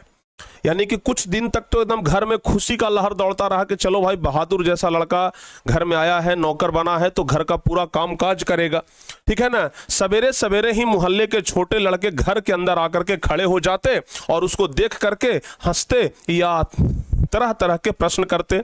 तुम लोग छिपकली को क्या कहते हो, ठीक है ना, तुमने शेर देखा है। यानी कि लेखक के घर में अगल बगल के जो कुछ लड़के थे ना, वो जान गए थे कि इनके घर में एक लड़का आया है बहादुर नाम का। वो लड़का आता था, बहादुर से पूछता था कि शेर का नाम जानते हो जी, शेर को कभी देखे हो, शेर को कभी देखे हो? छिपकली को तुम लोग क्या कहते हो नेपाल में? चूंकि वो नेपाल से आया था तो सब लड़का उससे पूछ रहा था कि नेपाल में छिपकली को क्या कहते हैं, शेर को कभी देखे हो? ऐसी ही बातें होती रहती थी। उससे पहाड़ी गाने की फरमाइशें की जाती। लोग बहादुर को कहता कि बहादुर तू पहाड़ पर रहा है ना, तू पहाड़ी आदमी है ना, जरा पहाड़ी गाना सुनाओ ना, ठीक है। घर के लोग भी उससे इसी प्रकार की छेड़खानियां करते थे। वह जितना उत्तर देता था उससे अधिक वो हंसता था। वो लड़का से जब कोई बतियाता था ना तो वो बहुत ज्यादा हंसता था, ठीक है। सबको उसके खाने और नाश्ते की बड़ी फिक्र रहती थी। सब लोग पूछता था कि बहादुर कुछ खाया है, नाश्ता कुछ किया है, सबको बड़ा फिक्र रहता था, ठीक है। निर्मला आंगन में खड़ी होकर पड़ोसियों को सुनाते हुए कहती थी कि बहादुर आकर नाश्ता क्यों नहीं कर लेते? मैं दूसरी औरतों की तरह नहीं हूं जो नौकर चाकर को जलाती भुनाती हूं। यानी कि लेखक की पत्नी निर्मला भी कम नहीं थी, ठीक है ना। वो जोर जोर से कहती थी कि बहादुर कहाँ है, आओ खाना खा लो, हम दूसरे औरत की तरह थोड़ी हैं कि तुमको खाना नहीं देंगे, आओ हमारे यहाँ नौकरों चाकरों को बड़ा इज्जत मिलता है। जोर जोर से निर्मला ये बात कहती थी। कहे लगी पता है कि बगल में हमारे जब गोतीवा सुनेगी ना तो जल जाएगी, ठीक है। गोतिया जब सुनेगी तो जल जाएगी, उसको जलाने के लिए जोर जोर से बोलती थी, ठीक है ना। और क्या बोलती थी? बोलती थी कि मैं तो नौकर चाकर को अपने बच्चे की तरह रखती हूँ। उन्होंने साफ साफ कह दिया है कि 100-150 महीनवारी उस पर भले ही खर्च हो जाए पर तकलीफ उसको जरा भी नहीं होनी चाहिए। लेखक की पत्नी निर्मला कहती थी कि भाई हमारे पति जी कह के गए हैं कि 100-150 रुपया उस पर महीना में खर्च हो जाए कोई दिक्कत नहीं है, लेकिन उसको कष्ट नहीं होना चाहिए। एक नेकर कमीज तो उसी रोज लाए थे और भी कपड़े बन रहे हैं, ठीक है ना। यानी कि निर्मला जो थी ना अपने आप में बड़ा मगन थी एकदम कि भाई हमारे घर में भी अब नौकर आ गया है। निर्मला एकदम खुश थी कि हमारे घर में भी अब नौकर आ गया है। धीरे धीरे वह घर के सारे काम करने लगा। बहादुर जो था वो धीरे धीरे, चूंकि नौकर वाला काम जो था, घर के सारे काम करने लगा। सुबह ही उठ करके वह बाहर नीम के पेड़ से दातुन तोड़ करके ले आता था। सवेरे सवेरे बेचारा उठता था, दातुन तोड़ करके ले आता था। वह हाथ का सहारा लिए बिना कुछ दूर तक तने पर दौड़ते हुए चढ़ जाता था। मिनट भर में वह पेड़ की पुलाई पर नजर आता था। यानी कि वह पहाड़ी आदमी था, बेचारा को पेड़ पर चढ़ने का बड़ा एक्सपीरियंस था, तो तुरंत वो दौड़ करके पेड़ पर चढ़ जाता था। निर्मला छाती पीट करके कहती थी, अरे रीछ बंदर की जात, कहीं गिर जाएगा तो बड़ा बुरा हो जाएगा।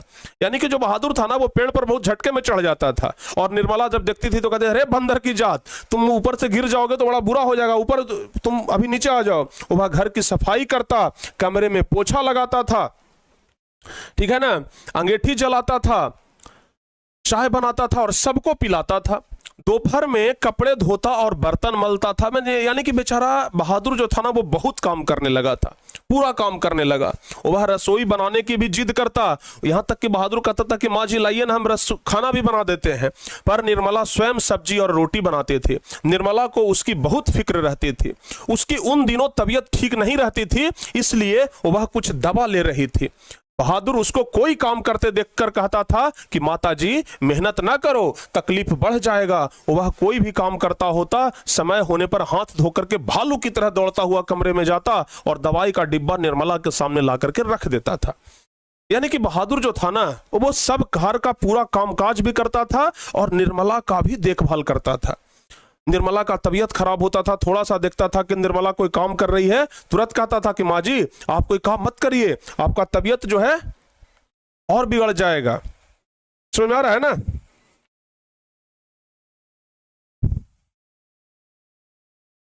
तो इस तरीके से ना बेचारा बहादुर एकदम तन मन से अपना पूरा काम कर रहा था।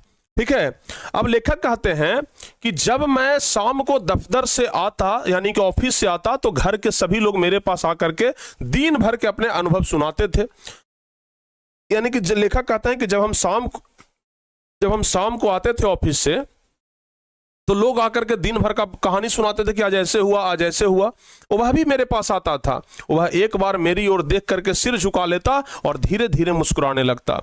वह कोई बहुत ही मामूली घटना की रिपोर्ट देता। बाबूजी, बहन जी का एक सहेली आया था। यानी कि बहादुर भी लेखक के पास आता था, बोलता था। देखिए, बहादुर लेखक को बाबूजी कह के बुलाता था, ठीक है ना, और लेखक की पत्नी को माताजी कह करके बुलाता था। तो बेचारा बहादुर आता था और कहता था कि बाबूजी आज दीदी की सहेली आई थी, या बाबूजी भैया सिनेमा गया था। उसके बाद वह इस तरह हंसने लगता जैसे बहुत ही मजेदार बात कह दी हो। यानी कि वह कुछ बात कहता था और बहुत करके हंसता था। उसकी हंसी बड़ी कोमल थी और मीठी थी, जैसे फूल की पंखुड़ियां बिखर गई हो। मैं उससे बातचीत करना चाहता था, पर ऐसी इच्छा रहते हुए भी मैं जानबूझ करके बहुत गंभीर हो जाता था और दूसरी ओर देखने लगता था। यानी कि बेचारा लेखक से आकर के बहुत बढ़िया से गुफ्तगू करता था, बात करता था, ठीक है ना। निर्मला कभी कभी उससे पूछती थी, निर्मला जो थी ना लेखक की पत्नी, वो कभी कभी बहादुर से पूछती थी कि बहादुर तुमको अपनी माँ की याद नहीं आती है। निर्मला पूछ देती थी कि बहादुर तुमको अपनी माँ की याद नहीं आती है। तो वो कहता था कि नहीं। तो वो पूछती थी क्यों? तो बहादुर कहता था कि वह मारता क्यों था। इतना कह करके वह खूब हंसता था, जैसे मार खाना खुशी की बात हो। यानी कि जब बहादुर से कोई पूछता था कि बहादुर तुमको माँ की याद नहीं आती है, तो बहादुर कहता था कि नहीं, हमको माँ की याद नहीं आती है। तो पूछता था सब कि क्यों नहीं आती है? तो वो कहता था कि क्योंकि माँ बहुत मारती है ना, तो इसलिए हमको माँ का याद नहीं आता है। ठीक है। आगे है कि तुम अपना पैसा माँ के पास कैसे भेजने को कहते हो? नहीं, वह कहता था कि जब तुमको माँ की याद नहीं आती है तब तुम अपना पैसा माँ के पास कैसे भेजने को कहते हो? बहादुर कहता था कि हमारे माँ के पास पैसा भेज दीजिए। तो लेखक कहती है कि जब तुम अपने माँ से प्यार नहीं करते हो, माँ का याद नहीं आता है, तो तुम पैसा काहे भिजवाते हो माँ के पास? तो वो कहता था कि माँ बाप का कर्जा तो जन्म भर रह जाता है। वह और भी हंसता था। यानी कि बहादुर इतना छोटा बच्चा और कहता था कि माँ बाप का कर्जा तो पूरे जन्म भर रह जाता है, और इतना कहकर वो फिर से हंसने लगता था। ठीक है ना। निर्मला ने उसको एक फटी पुरानी दर्री दे दी थी बिछाने वाला। घर से वह एक चादर भी ले आया था। रात को काम धाम करने के बाद वह भीतर के बरामदे में एक टूटी हुई बसखट पर अपना बिस्तर बिछाता था। दिन भर का काम करने के बाद वो रात को अपना बिस्तर बिछाता था। वह बिस्तरे पर बैठ जाता और अपनी जेब में से कपड़े की एक गोल सी नेपाली टोपी निकाल करके पहन लेता था, जो बाईं ओर काफी झुकी रहती थी। फिर वह एक छोटा सा आईना निकाल करके बंदर की तरह उसमें अपना मुंह देखता था। छोटा सा आईना निकाल करके बंदर की तरह मुंह देखता था। वह बहुत ही प्रसन्न नजर आता था। उसके बाद कुछ और भी चीजें उसकी जेब से निकल करके उसके बिस्तरे पर सज जाती थी। यानी कि वह अपने जेब से बहुत सारी सामानें निकालता था और रात को बेचारा अपने बिस्तर पर ही खेलता था। ठीक है ना। रात को अपने बिस्तर पर ही खेलता था। ठीक है ना, ध्यान रखिएगा। चलिए आगे बढ़ते हैं। कह रहा है कि वह बिस्तरे पर बैठ जाता था और अपने जेब से कपड़े की एक गोल सी नेपाली टोपी निकाल करके पहन लेता। यानी कि बेचारा जब रात को सोने के लिए बिस्तर पर जाता था तो अपने जेब में से एक टोपी निकालता था और नेपाली टोपी जो था ना उसे रात में वो पहन लेता था, जो बाईं ओर काफी झुकी रहती थी। फिर वह एक छोटा सा आईना निकाल करके बंदर की तरह उसमें अपना मुंह देखता था। वह बहुत ही प्रसन्न नजर आता था।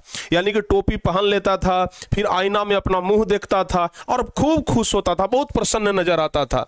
इसके बाद कुछ और भी चीजें उसकी जेब से निकल करके उसके बिस्तरे पर सज जाती थी, जिसमें कुछ गोलियां और कुछ ताश के पत्ते, कुछ खूबसूरत पत्थर के टुकड़े, ब्लेड, कागज की नाव, ये सब वो निकाल करके ना अपने बिस्तर पे सजाता था और उसके साथ खेलता था।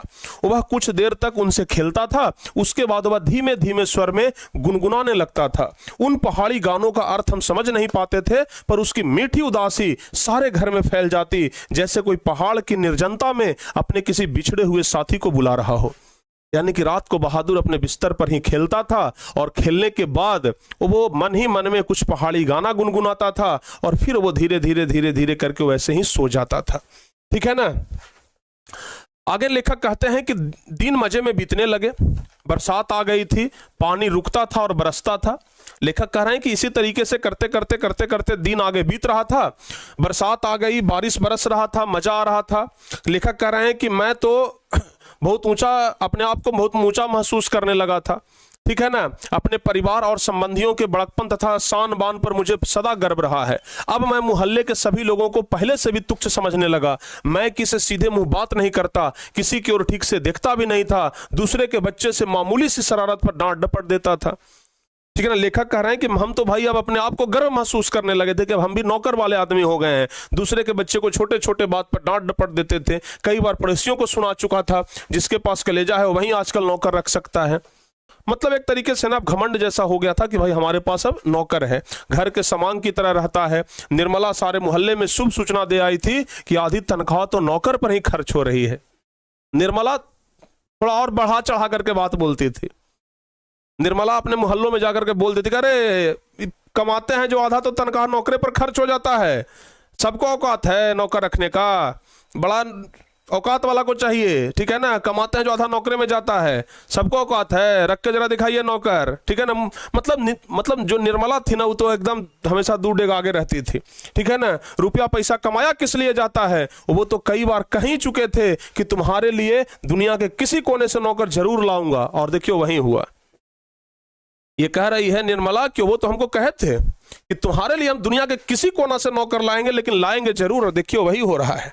ठीक है ना। निसंदेह बहादुर की वजह से सबको खूब आराम मिल रहा था। घर खूब साफ और चिकना रहता था, कपड़े चमचमक एकदम चमचम सफेद सब लोगों का रहता था। यानी कि बहादुर एकदम घर को भी साफ रखता था, कपड़े को भी साफ रखता था। निर्मला की तबीयत भी काफी सुधर गई। अब कोई एक खर भी न टसकाता था।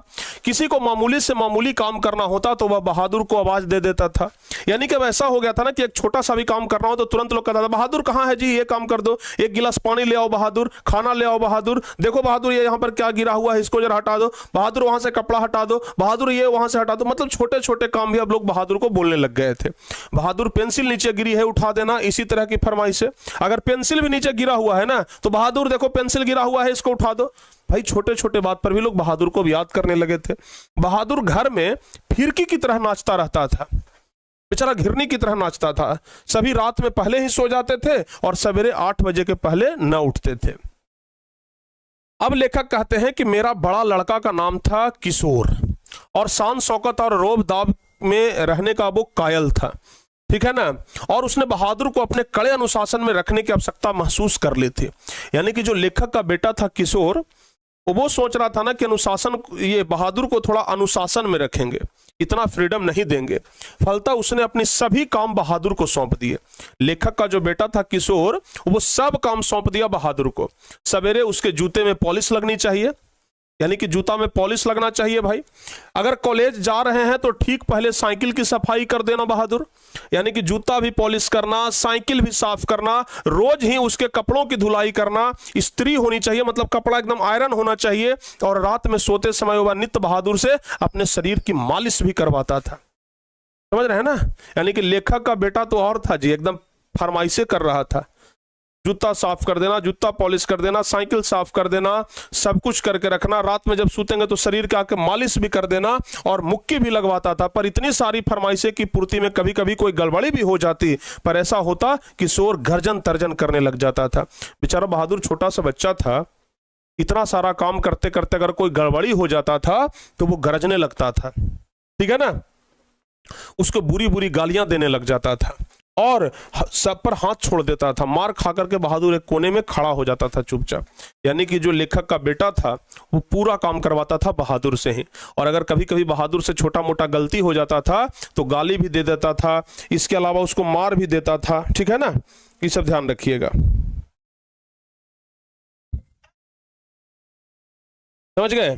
अब देखिए, बेचारा जब बहादुर को मार लगता था ना तो बेचारा चुपचाप एगो कोना में जाकर के बस खड़ा हो जाता था, कुछ नहीं बोलता था, बस चुपचाप जा करके एगो कोना में ना खड़ा हो जाता था, ठीक है। और क्या बोलता था, और क्या बोलता था कि देख बे किशोर, चेतावनी देता हूं, मेरा काम सबसे पहले होना चाहिए। अब बताइए, बेचारा छोटा सा बच्चा अगर कभी कभी गलती हो जाता था ना तो उसको कहता था कि देख बे किशोर, चेतावनी देता हूं, ठीक है ना, मेरा काम सबसे पहले होना चाहिए, ठीक है, मेरा काम सबसे पहले होना चाहिए, और अगर एक काम भी छूटा तो मारते मारते हुलिया टाइट कर दूंगा। साला कामचोर करता है, साला कामचोर करता है क्या तू, बैठा बैठा खाली खाता है। समझ में आ रहा है ना। अब देखिए आगे, ठीक है। रोज ही कोई ना कोई ऐसी बात होने लगी जिसकी रिपोर्ट पत्नी मुझे देती थी। मैंने किशोर को मना किया पर वह नहीं माना, तो मैंने यह सोच करके छोड़ दिया कि थोड़ा बहुत तो यह चलता ही रहता है, फिर एक हाथ से ताली कहाँ बचती है। बहादुर भी बदमाशी करता होगा, पर एक दिन जब मैं दफ्तर से आया तो मैंने किशोर को एक डंडे से बहादुर की पिटाई करते हुए देखा। निर्मला कुछ दूरी पर खड़ी होकर के हाँ हाँ करती हुई मना कर रही थी। लेखक कहते हैं कि जब एक दिन हम आए बाहर से तो देखे कि हमारा बेटा जो है किशोर, वो बहादुर की पिटाई कर रहा है, डंडे से मार रहा है। मैंने किशोर को डांट करके अलग किया। कारण यह था कि शाम को साइकिल की सफाई करना बहादुर भूल गया था। मतलब सिर्फ साइकिल की सफाई करना भूल गया था, इसके वजह से बहादुर को मारा, डंडे से मारा। किशोर ने उसको मारा तथा गालियां दी और उसने उसका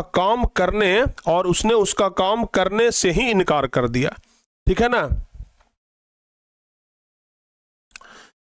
यानी कि बहादुर को जब मारा ना तो बहादुर सीधे कह दिया कि हम तुम्हारा काम नहीं करेंगे। तब लेखक जो है वो बहादुर से पूछते हैं, लेखक बहादुर से पूछते हैं कि तुम साइकिल साफ क्यों नहीं करते हो। मैंने उससे मतलब थोड़ा ऊंची आवाज में बात करके पूछा। लेखक पूछते हैं कि तुम साइकिल साफ क्यों नहीं करते हो, तो बहादुर कहता है कि बाबूजी, भैया ने मेरे बाप को क्यों ला करके खड़ा किया, मतलब बाप की गाली दे दिया था। किशोर जो था ना वो बहादुर के बाप को लगा करके गाली दे दिया था, तो किशोर को बुरा लग गया और उसने पूछा कि मेरे बाप को ला करके बीच में क्यों खड़ा किया। वह रोते हुए बोला, मैं जानता था कि किशोर उसको और भी भद्दी गालियां देता था, लेकिन आज उसने सुअर का बच्चा कह दिया था। किशोर जो था ना वो बहादुर को कह दिया था कि तू सुअर का बच्चा है, और इसलिए किशोर को बहादुर को बहुत ज्यादा खराब लग गया था, ठीक है ना, कि हमको सुअर का बच्चा क्यों कह दिया, ठीक है ना। जो उसे बर्दाश्त न हुआ, निसंदेह वह गाली उसके बाप पर पड़ती थी। मुझे कुछ हंसी आ गई। खैर, किशोर के व्यवहार को अच्छा नहीं कहा जा सकता था, पर गृह स्वामी होने के कारण मुझ पर कुछ और गंभीर दायित्व भी थे। मैंने उसे समझाया, बहादुर, ये आदतें ठीक नहीं है, तुम ठीक से काम करोगे तो तुमको कोई कुछ नहीं कहेगा। मेहनत बहुत अच्छी चीज है, जो उससे बचने की कोशिश करता है वह कुछ भी नहीं कर सकता है। रूठना फूलना मुझे सख्त नापसंद है। तुम तो घर के लड़के की तरह हो, घर के लड़के मार नहीं खाते। हम तुमको जिस सुख आराम से रखते हैं वह कोई क्या रखेगा। जाकर दूसरे घरों में देखो तो पता चले, नौकर चाकर भर पेट भोजन के लिए तरसते रहते हैं। चलो, सब खत्म हुआ, अब काम करो। यानी कि लेखक जो थे ना वो बहादुर को किसी तरीके से समझा करके और फिर बोले कि चलो ये सब खत्म करो, अब जाकर के तुम अपना काम करो, ठीक है ना, थोड़ा बहुत तो घर में होते रहता है ये सब। वह बेचारा चुपचाप सुनता रहा, फिर हाथ मुंह धो करके काम करने लग गया। जल्दी वह प्रसन्न भी हो गया। रात में तो सोते समय वह अपने टोपी पहन करके देर तक वैसे ही गाना गाता रहा, ठीक है ना। लेकिन कुछ दिनों बाद एक और भी गड़बड़ी हो गई। निर्मला बहुत पतली पतली रोटियां सेकती थी। निर्मला जो थी ना वो बहुत पतली पतली रोटी बनाती थी, इसलिए वह रोटी बनाने का काम कभी भी बहादुर से नहीं लेती थी। लेकिन मोहल्ले की किसी औरत ने उसे यह सिखा दिया कि परिवार के लिए रोटियां बनाने के बाद वह बहादुर से कहे कि वह अपनी रोटी खुद बना लिया करे। कहते हैं ना कि सब फसाद की जो जड़ है ना वो औरतें ही होती हैं। ठीक है, यहां पर क्या हुआ कि निर्मला को गांव के मोहल्ले के किसी औरत ने सिखा दिया, ठीक है ना, मोहल्ले के किसी औरत ने सिखा दिया कि देखिए भाई, बहादुर के लिए आप खाना क्यों बनाते हैं, नौकर के लिए आप खाना बनाइएगा, उसको बोलिए कि अपने से खाना बनाए, नहीं तो नौकर चाकर की आदतें खराब हो जाती हैं, महीने खाने से उसकी आदत बिगड़ जाती हैं।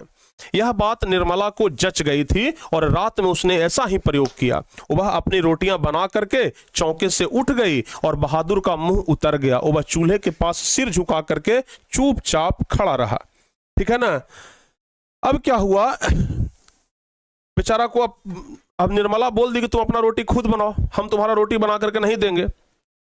अब बेचारा चुपचाप बेचारा मुंह बहादुर नीचे लटका लिया और नीचे मुंह लटका करके वहीं पर खड़ा रहा।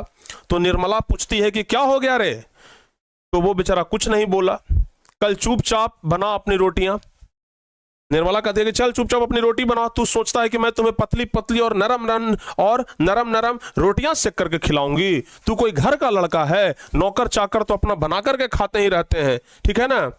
हैं तीता तो इनको इसलिए लग रहा है कि सारे घर के लिए मैंने रोटियां बनाई, इनको अलग करके इनके साथ भेद क्यों किया, बाहर इसके पेट में तो लंबी दाढ़ी है, समझ जा रोटियां नहीं सेकेगा तो भूखा रहेगा। यानी कि निर्मला जो सब दिन रोटी बना करके खिलाती थी, आज बहादुर को बोल दी कि जाओ तू अपना रोटी खुद बनाओ, और अगर नहीं बनाओगे तो भूखा रहो, ठीक है ना। पर बहादुर उसी तरह खड़ा रहा तो निर्मला का गुस्से से बुरा हाल हो गया। उसने लपक करके उसके माथे पर 2-3 थप्पड़ जड़ दिए, सुअर कहीं के, इसलिए तुम्हें किशोर मारता है। यानी कि बेचारा बहादुर जब अपनी रोटी नहीं बनाया तो वो 2-3 थप्पड़ जड़ दी, उसकी पिटाई भी कर दी कि इसलिए तुमको बहादुर मारता है क्योंकि तू ऐसा ही काम करता है, ठीक है ना। समझ में आ रहा है? हाँ, चलिए आगे देखते हैं। इसी वजह से तेरी मां भी मारती होगी, चल बना रोटी। यानी कि पहले तो सिर्फ किशोरे मारता था, अब तो लेखक की पत्नी भी उसी तरह का व्यवहार करने लग गई थी, ठीक है ना। मैं नहीं बनाऊंगा, मेरी मां भी सारे घर की रोटियां बना करके मुझसे रोटी सिकवाती थी। वह रोने लगा था, बेचारा बहादुर रोने लग गया। एक छोटा सा बच्चा जो कि 12-13 साल का लड़का है, उसको कह दिया कि तुम रोटी खुद बनाओ, तुम रोटी खुद खाओ। एक तो बेचारा दिन भर का पूरा काम करता है घर का, और ऊपर से कह रहे हैं कि तुम खुद रोटी बनाओ, ऐसा संभव कैसे था। तो क्या मैं तेरी मां हूं कि तू मुझसे जिद कर रहा है, घर के लड़कों के बराबर बन रहा है, मारते मारते मुंह रंग दूंगी। लेखक की पत्नी बोली कि मारते मारते मुंह रंग देंगे, तू घर का लड़का है जो तुमको बना करके खिलाएंगे, तो नौकर है, जाके खुद बना लो, ठीक है ना।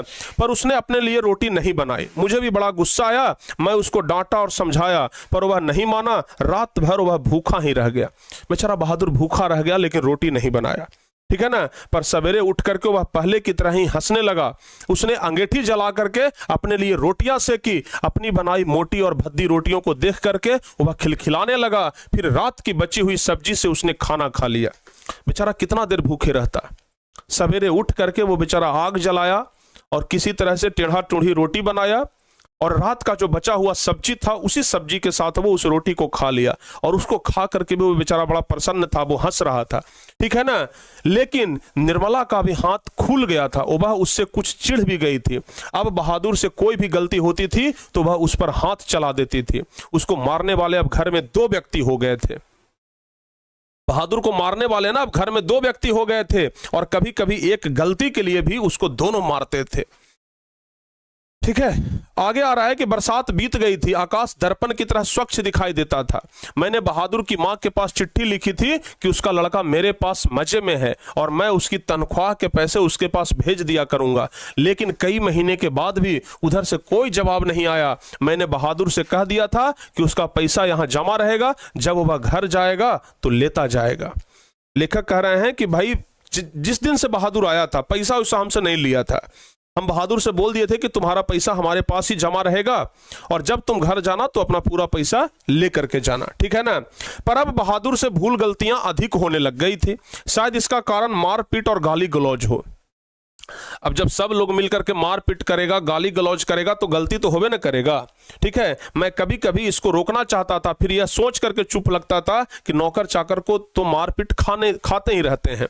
लेखक कह रहे हैं कि कभी कभी हमको लगता था कि हम इस चीज को रोकें, लेकिन फिर लगता था कि नौकर चाकर तो भाई मारपीट मतलब खाते ही रहते हैं, तो इसको हम नहीं रोके, ठीक है ना। एक दिन रविवार को मेरी पत्नी के एक रिश्तेदार आए। अब क्या हुआ कि एक रविवार का दिन था, संडे का दिन था, और पत्नी के एक रिश्तेदार आए। वह बीवी बच्चों के साथ थे। हमारी पत्नी के यानी कि लेखक की पत्नी के रिश्तेदार आए जो कि बीवी बच्चों के साथ आए थे। वह अपने किसी खास संबंधी के यहाँ आए थे, तो यहाँ भी भेंट मुलाकात करने के लिए चल आए। घर में बड़ी चहल पहल मच गई। मैं बाजार से रोहू मछली और देहरादूनी चावल ले आया। नाश्ता पानी के बाद बातों की जलेबी छनने लगी, पर इसी समय एक घटना हो गई। बोल रहे हैं कि जब रिश्तेदार आए तो बातचीत होने लगा, लेकिन एक घटना घटी। क्या घटना घटा? अचानक उस रिश्तेदार की पत्नी नीचे फर्श पर झुक करके देखने लगी। फिर उन्होंने चारपाई के अंदर झांक कर देखा। अंत में कमरे के अंदर गई और फर्श पर पड़े हुए कागजों को उठा करके जांच पड़ताल करने लगी। यानी कि अचानक जो रिश्तेदार आए थे ना, वो उलट पुलट करके सब सामान एकदम देखने लग गई, ठीक है ना। हुआ क्या कि लेखक पूछ दिए कि क्या बात है, तो रिश्तेदार की पत्नी जबरदस्ती मुस्कुरा करके मजबूरी में सिर हिलाते हुए बोली कि क्या बताएं, 11 रुपए साड़ी की खूंट से निकाल करके यहीं चारपाई पर रखे थे, पर वो मिल नहीं रहे हैं। वो रिश्तेदार की पत्नी बोली कि 11 रुपए अभी यहीं पर रखे थे और वो मिल नहीं रहा है, ठीक है ना। आपको ठीक याद है ना? लेखक पूछते हैं कि आपको ठीक से याद है कि यहीं पर रखे थे? तो वो बोलती है कि हाँ हाँ, खूब अच्छी तरह से याद है। ये रुपये मैंने खूंट से बांध करके रखे थे। रिक्शे वाले को देने के लिए खूंट खोला ही था, फिर वे रुपये चारपाई पर रख दिए थे कि 4 रुपये की मिठाई मंगा लूंगी और कुछ बच्चों के हाथ पर रख दूंगी। यानी कि वो जो रिश्तेदार थी ना, वो एक तो बच्चों के लिए मिठाई लेकर के नहीं आई थी, तो सोची कि चलो भाई कुछ इधर से नौटंकी कर लिया जाए। वो बोली कि हम तो पैसा निकाले थे कि कुछ मिठाई मंगवा लेंगे और कुछ जाते समय बच्चों के हाथ पर भी कुछ रुपया दे देंगे, ठीक है ना। रास्ते में कोई ढंग की दुकानें नहीं मिला, इस वजह से उधर से नहीं लेकर के आए। किसी के यहाँ खाली हाथ न जाने में अच्छा लगता है, बताइए। अब तो मैं कहीं की न रही। फिर मेरी ओर सिर झुका करके धीमे स्वर में कहा था, जरा उससे पूछिए ना। वो जो रिश्तेदार थे वो बोली कि जरा उससे पूछिए ना, नौकरवा यानी कि बहादुर के तरफ इशारा करके कि जरा उससे पूछिए ना, कहीं वो तो पैसा नहीं लिया है। वह उधर आया था, कुछ देर तक यहाँ खड़ा रहा, फिर तेजी से बाहर चला गया था। अरे नहीं, वह ऐसा नहीं है, मैंने कहा। लेखक बोले कि अरे नहीं नहीं, वो लड़का ऐसा नहीं है, बहादुर ऐसा नहीं है, वो ऐसा नहीं कर सकता है। लेखक कहते हैं कि you do not know, these people are expert in this art. रिश्तेदार ने कहा, अरे आप नहीं जानते हैं, आजकल के ऐसे लोग ना इस आर्ट में इसमें एकदम निपुण होते हैं, पैसा चुरा लेते हैं, ठीक है ना। मैंने बहादुर की ओर तिरछी दृष्टि से देखा। वह सिर झुका करके आटा गूंथ रहा था। उसके चेहरे पर संतुष्टि एवं प्रफुल्लता थी। उसने ऐसा काम तो कभी नहीं किया, बल्कि जब कभी भी उसने 2-4 आने इधर उधर पड़े देखे तो उठा करके निर्मला के हाथ में दे दिए थे। पर किसी के दिल की बात कोई कैसे जान सकता है, ना मालूम अचानक मुझे क्या हो गया था और मैं गुस्से में आ गया। लेखक कहते हैं कि पता नहीं हमें भी अचानक से क्या हो गया था, हम भी एकाएक गुस्से में आ गए थे, ठीक है ना। बहादुर, मैंने बहुत कड़े स्वर में कहा। लेखक बहुत जोर से कहते हैं कि बहादुर। तो बहादुर कहता है कि जी बाबूजी। तो लेखक कहते हैं कि इधर आओ। तो वो अचानक खड़ा हो गया। और तुमने यहां से रुपये उठाए थे? लेखक पूछते हैं कि तुम यहां से रुपया लिया है? तो बहादुर कहता है कि जी नहीं बाबूजी। उसने एकदम निर्भय होकर के उत्तर दिया। तो लेखक कहते हैं कि ठीक ठीक बताओ, मैं बुरा नहीं मानूंगा। तो वो कहता है कि नहीं बाबूजी, मैं लेता तो बता देता। बहादुर कहता है कि नहीं बाबूजी, हम रुपया नहीं लिए हैं, और अगर हम लेते तो बता देते, ठीक है ना। तो लेखक कहते हैं कि तुम यहाँ खड़े नहीं थे? रिश्तेदार की पत्नी ने कहा। रिश्तेदार की पत्नी कहती है कि तुम यहाँ पर नहीं खड़ा था, फिर तेजी से बाहर गया।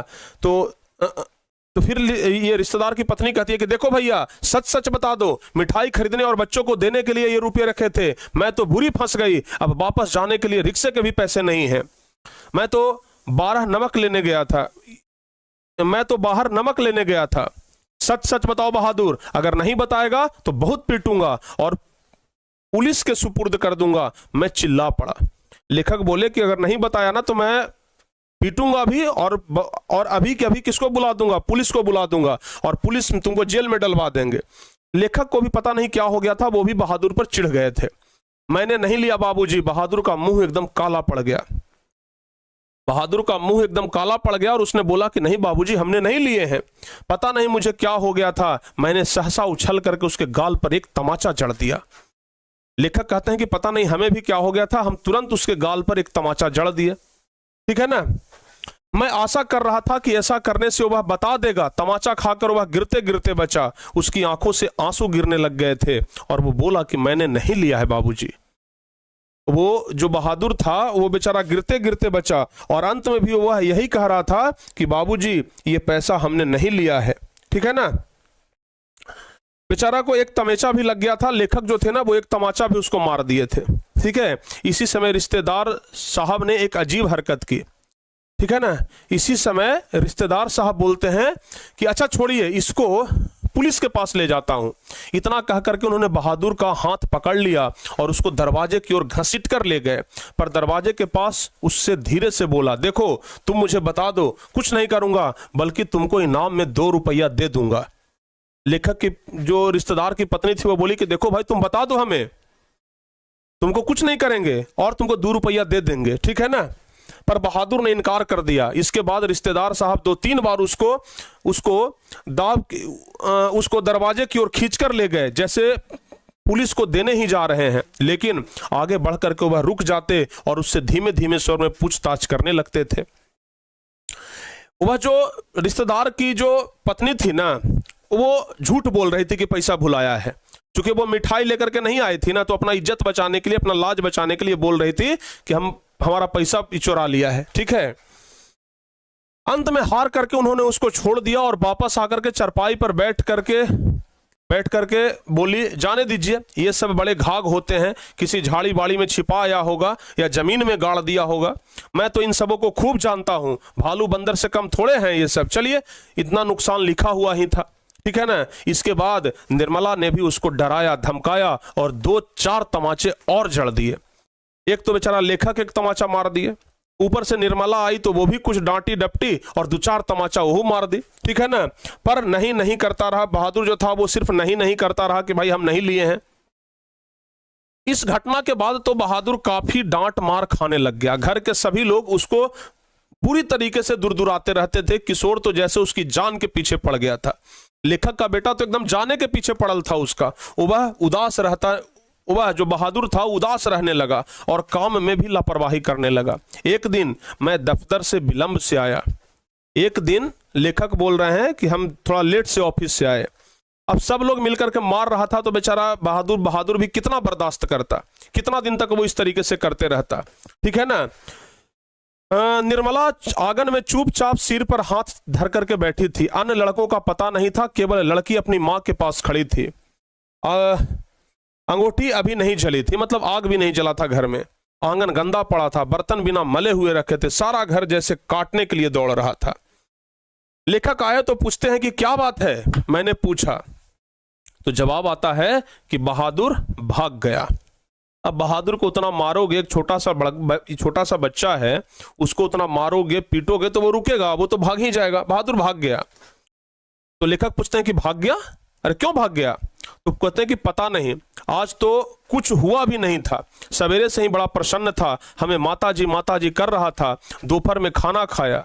अब देखिए लेखक की पत्नी क्या करेगा, हमको माताजी कह रहा था। अरे माताजी, आप अगर उनको मारती, अगर नहीं मारती, अगर प्यार देती तो वो भागता कभी नहीं भागता। ठीक है ना। अब जब चल गया है तब सबको दिन में तरेगन बुझा रहा है। ठीक है ना। बोल के हमको माताजी कह रही थी।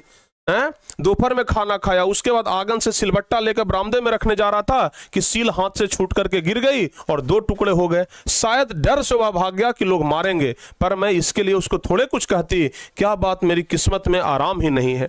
अब लेखक की पत्नी निर्मला को पता चल रहा है कि भाई क्या दिक्कत होता है। ठीक है ना। वो भाग गया बेचारा, छोड़ करके भाग गया कि लो तुम अपना रहो। यही तो अफसोस है, कोई भी सामान नहीं ले गया, उसके कपड़े, उसके बिस्तर, उसके जूते सब छोड़ गया। पता नहीं उसने क्या समझा। ठीक है ना। अगर वह कहता तो मैं रोकती थोड़े, बल्कि उसको खूब अच्छी तरह पन्हा उड़ा करके भेजती। अब पत्नी बोल रही है लेखक की कि अगर वो कहता तो हम उसको बढ़िया से पन्हा उड़ा करके भेजते। देखिए, सब दिन मारती थी और अब बोल रही है कि हम बढ़िया से पढ़ा उड़ा करके भेजते, पन्हा उड़ा करके भेजते, ठीक है ना, उसकी तनख्वाह भी दे देते। बेचारा बहादुर इतना इनोसेंट लड़का था कि सोचिए, अपना पैसा तक नहीं लिया, जितना दिन काम किया ना पैसा लेखक के पास ही था, अपना वेतन भी नहीं लिया, तनख्वाह भी नहीं लिया, भाग गया कि चलो तुम्हारे पास नहीं रहेंगे। कोई इतना मारेगा थोड़ी है कोई किसी के पास रहेगा, ठीक है ना। अंत में 2-4 रुपये और अधिक दे देती। वो बोलती है कि हम कहता तो 2-4 रुपये और दे देते, पर वह तो कुछ ले ही नहीं गया। और वे 11 रुपये, अरे वह सब झूठ है, ठीक है ना। लेखक कहते हैं कि वो 11 रुपये, तो लेखक की पत्नी कहती है कि वो सब झूठ है, मैं तो पहले ही जानती थी कि वे लोग बच्चों को कुछ देना नहीं चाहते हैं, इसलिए अपनी गलती और लाज छिपाने के लिए प्रपंच रचे हैं। उन लोगों को क्या मैं जानती नहीं हूं? कभी कभी उनके रुपये रास्ते में गुम हो जाते हैं, कभी वो गलती से घर पर छोड़ देते हैं। मेरे कलेजे में तो जैसे कुछ हौड़ रहा है। किशोर को भी बड़ा अफसोस है, उसने सारा शहर छान मारा पर बहादुर नहीं मिला।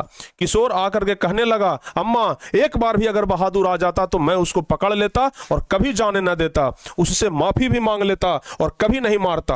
अब सबको अफसोस आ रहा है, अब लेखक को भी अफसोस आ रहा है, उसके बेटे किशोर को भी अफसोस आ रहा है, पत्नी निर्मला को भी अफसोस आ रहा है कि बस एक बार बहादुर लौट जाए, एक बार लौट जाएगा फिर उसको जाने नहीं देंगे। सच, अब ऐसा नौकर कभी नहीं मिलेगा। कितना आराम देता था वह, अगर वह कुछ चुरा करके भी ले गया होता तो संतोष हो जाता। निर्मला आंखों पर आंचल रख करके रोने लगी। मुझे बड़ा क्रोध आया, मैं चिल्लाना चाहता था पर भीतर ही भीतर कलेजा जैसे बैठ रहा हो। मैं वहीं चरपाई पर सिर झुका करके बैठ गया। मुझे एक अजीब सी लघुता का अनुभव हो रहा था, यदि मैं न मारता तो शायद वह नहीं जाता।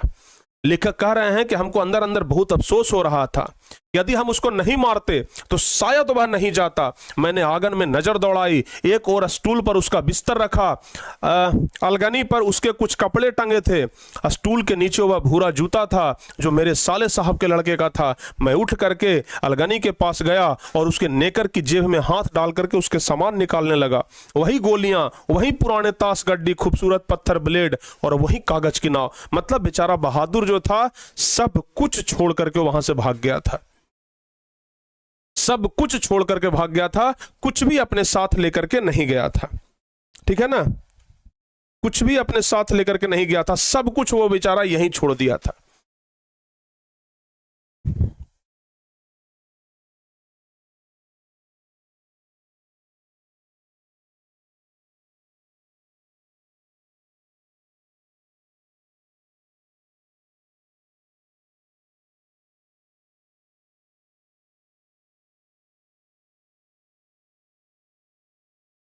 समझ में आ रहा है ना? ध्यान रखिएगा। खूबसूरत पत्थर ब्लेड कागज के नाव, बेचारा सब कुछ छोड़ करके चला गया था। यानी कि शुरुआत में तो बड़ा खुश था, शुरुआत में लेखक के घर में मान सम्मान आदर भी हुआ, लेकिन बाद में चल करके सब लोग उसको मारने लग गए, सब लोग उसको पिटने लग गए और अंत में बेचारा बहादुर घर छोड़ करके भाग जाता है, ठीक है ना। तो यही बहादुर कहानी है प्यारे बच्चे, जो कि आप लोगों ने पढ़ा। तो बताओ बाबू, सबसे पहले तो आप लोग ये बताइए कि कहानी आप लोगों को कैसा लगा। अभी क्वेश्चन आंसर भी करवाएंगे। कहानी कैसा लगा जल्दी से एक बार बताइए, कहानी आप लोगों को कैसा लगा, एक बार जल्दी से ना आप लोग कमेंट करके बता दीजिए कैसा लगा कहानी। एक बार फटाफट से बताइए तो सब बच्चे बताओ बाबू, कहानी कैसा लगा? अच्छा लगा? अरे वाह, क्या बात है, बहुत बढ़िया, जबरदस्त लगा। चलिए तब तो और अच्छी बात है भाई, अच्छा लगा ना कहानी? Yes sir, very good sir, एकदम नाइस कहानी, नहीं है? नाइस कहानी। चलो बाबू अब आगे बढ़ते हैं, अब सीधे चलते हैं क्वेश्चन आंसर पे, प्रश्न उत्तर देख लेते हैं। अब इस चैप्टर का प्रश्न उत्तर देख लेते हैं, उसके बाद ऑब्जेक्टिव क्वेश्चन भी देख लेंगे। टोटल प्रश्न की संख्या कितनी है इसमें? टोटल 18 प्रश्न है, ठीक है ना, टोटल 18 प्रश्न है बाबू। 18 प्रश्न को देख लेते हैं। पहले चलिए ऑब्जेक्टिव क्वेश्चन देख लेते हैं, ठीक है ना, इसको हम बाद में देखेंगे, सब्जेक्टिव क्वेश्चन सबसे लास्ट में देखेंगे, पहले ऑब्जेक्टिव देख लेते हैं। ऑब्जेक्टिव देख लेते हैं, उसके बाद हम लोग क्या करेंगे, सब्जेक्टिव देखेंगे, ठीक है ना। पहले ऑब्जेक्टिव देख लेते हैं और उसके बाद हम लोग सब्जेक्टिव भी देख लेंगे, ठीक है। चलिए, तो ऑब्जेक्टिव के लिए आप लोग तैयार हो जाइए, ऑब्जेक्टिव क्वेश्चन के लिए ना बाबू आप लोग तैयार हो जाइए और बताइए जल्दी से। पहला, अमरकांत जी ने स्वतंत्रता संग्राम में कब भाग लिया? आपको बताया थे ना कि अमरकांत जी जो थे वो स्वतंत्रता संग्राम में भी भाग लिए थे, तो कब भाग लिए थे बताइए, और उसके कारण वो इंटर परीक्षा भी नहीं दे पाए थे। तो जवाब होगा 1942 ईस्वी। अमरकांत 1942 ईस्वी में स्वतंत्रता संग्राम में भाग लिए थे।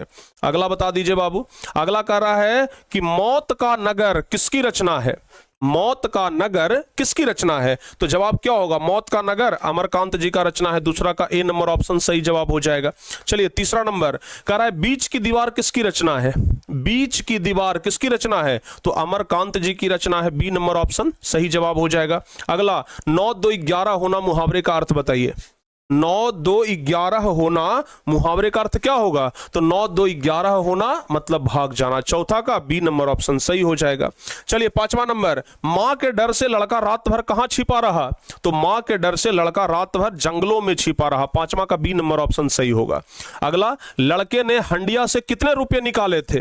तो लड़के ने हंडिया से कितने रुपए? 2 रुपये निकाले थे। लड़का हंडी से 2 रुपया निकाला था।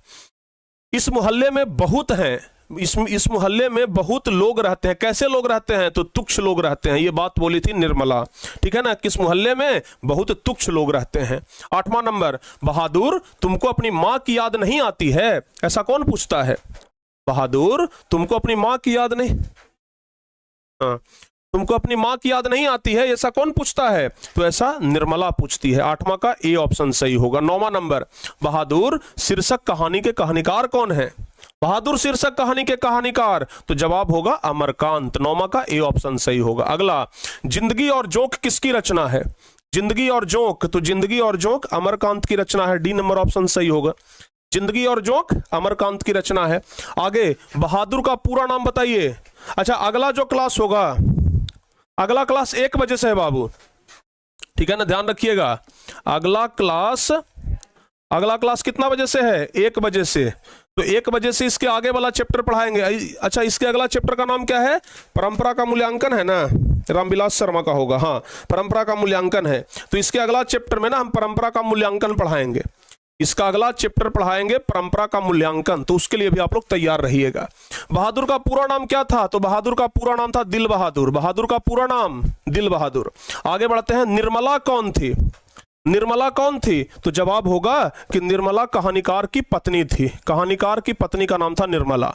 आगे बताइए आप लोग, 13 नंबर, बहादुर कहां से भाग करके आया था? बहादुर कहां से भाग करके आया था बाबू? जल्दी से जवाब बताइए। बहादुर कहां से भाग कर आया था? तो जवाब होगा नेपाल से, ठीक है ना, नेपाल से। अगला बताइए, कहानीकार के लड़के का क्या नाम था? तो कहानीकार के लड़के का नाम था किशोर। लेखक के लड़के का नाम किशोर ही था ना। चलिए आगे बढ़ते हैं। रिश्तेदार की पत्नी के कितने रुपये खो गए थे? तो रिश्तेदार की पत्नी के 11 रुपया, 11 रुपया खो गया था। अगला, रुपये खोने का प्रपंच किसने रचा? तो रिश्तेदार की पत्नी ने, कहानीकार के पत्नी ने, कहानीकार के रिश्तेदार ने, ठीक है ना, कहानीकार के रिश्तेदार ने। अगला बताइए, बहादुर कौन था? तो बहादुर एक नौकर था। बहादुर कौन था? तो 17 का सी ऑप्शन होगा। बहादुर एक क्या था? नौकर था। अगला बताइए, बहादुर कैसी कहानी है? तो बहादुर एक सामाजिक कहानी है। बहादुर कैसी कहानी है? एक सामाजिक कहानी है। अगला बताइए, बहादुर अपने घर से क्यों भाग गया था? तो बहादुर अपने घर से भागा था मां की मार के कारण। मां की मार के कारण ही बहादुर अपने घर से भाग गया था। अगला बताइए, अमरकांत का जन्म कहां हुआ? तो अमरकांत का जन्म हुआ है बाबू बलिया, उत्तर प्रदेश। तो ए ऑप्शन सही होगा। अमरकांत का जन्म बलिया, उत्तर प्रदेश में हुआ।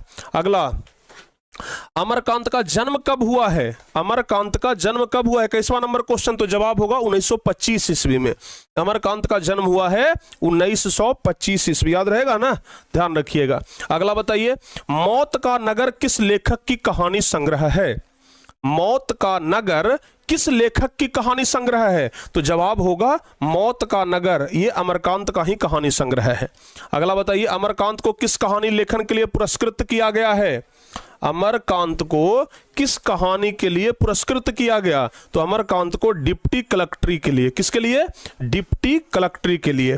अगला बताइए, किस पुरस्कार से पुरस्कृत किया गया? तो साहित्य अकादमी पुरस्कार से। अभी आपको बताए थे ना, अमरकांत को साहित्य अकादमी पुरस्कार से क्या किया गया?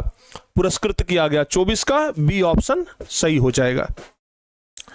समझ में आ गया ना? साहित्य अकादमी पुरस्कार ही मिला था ना।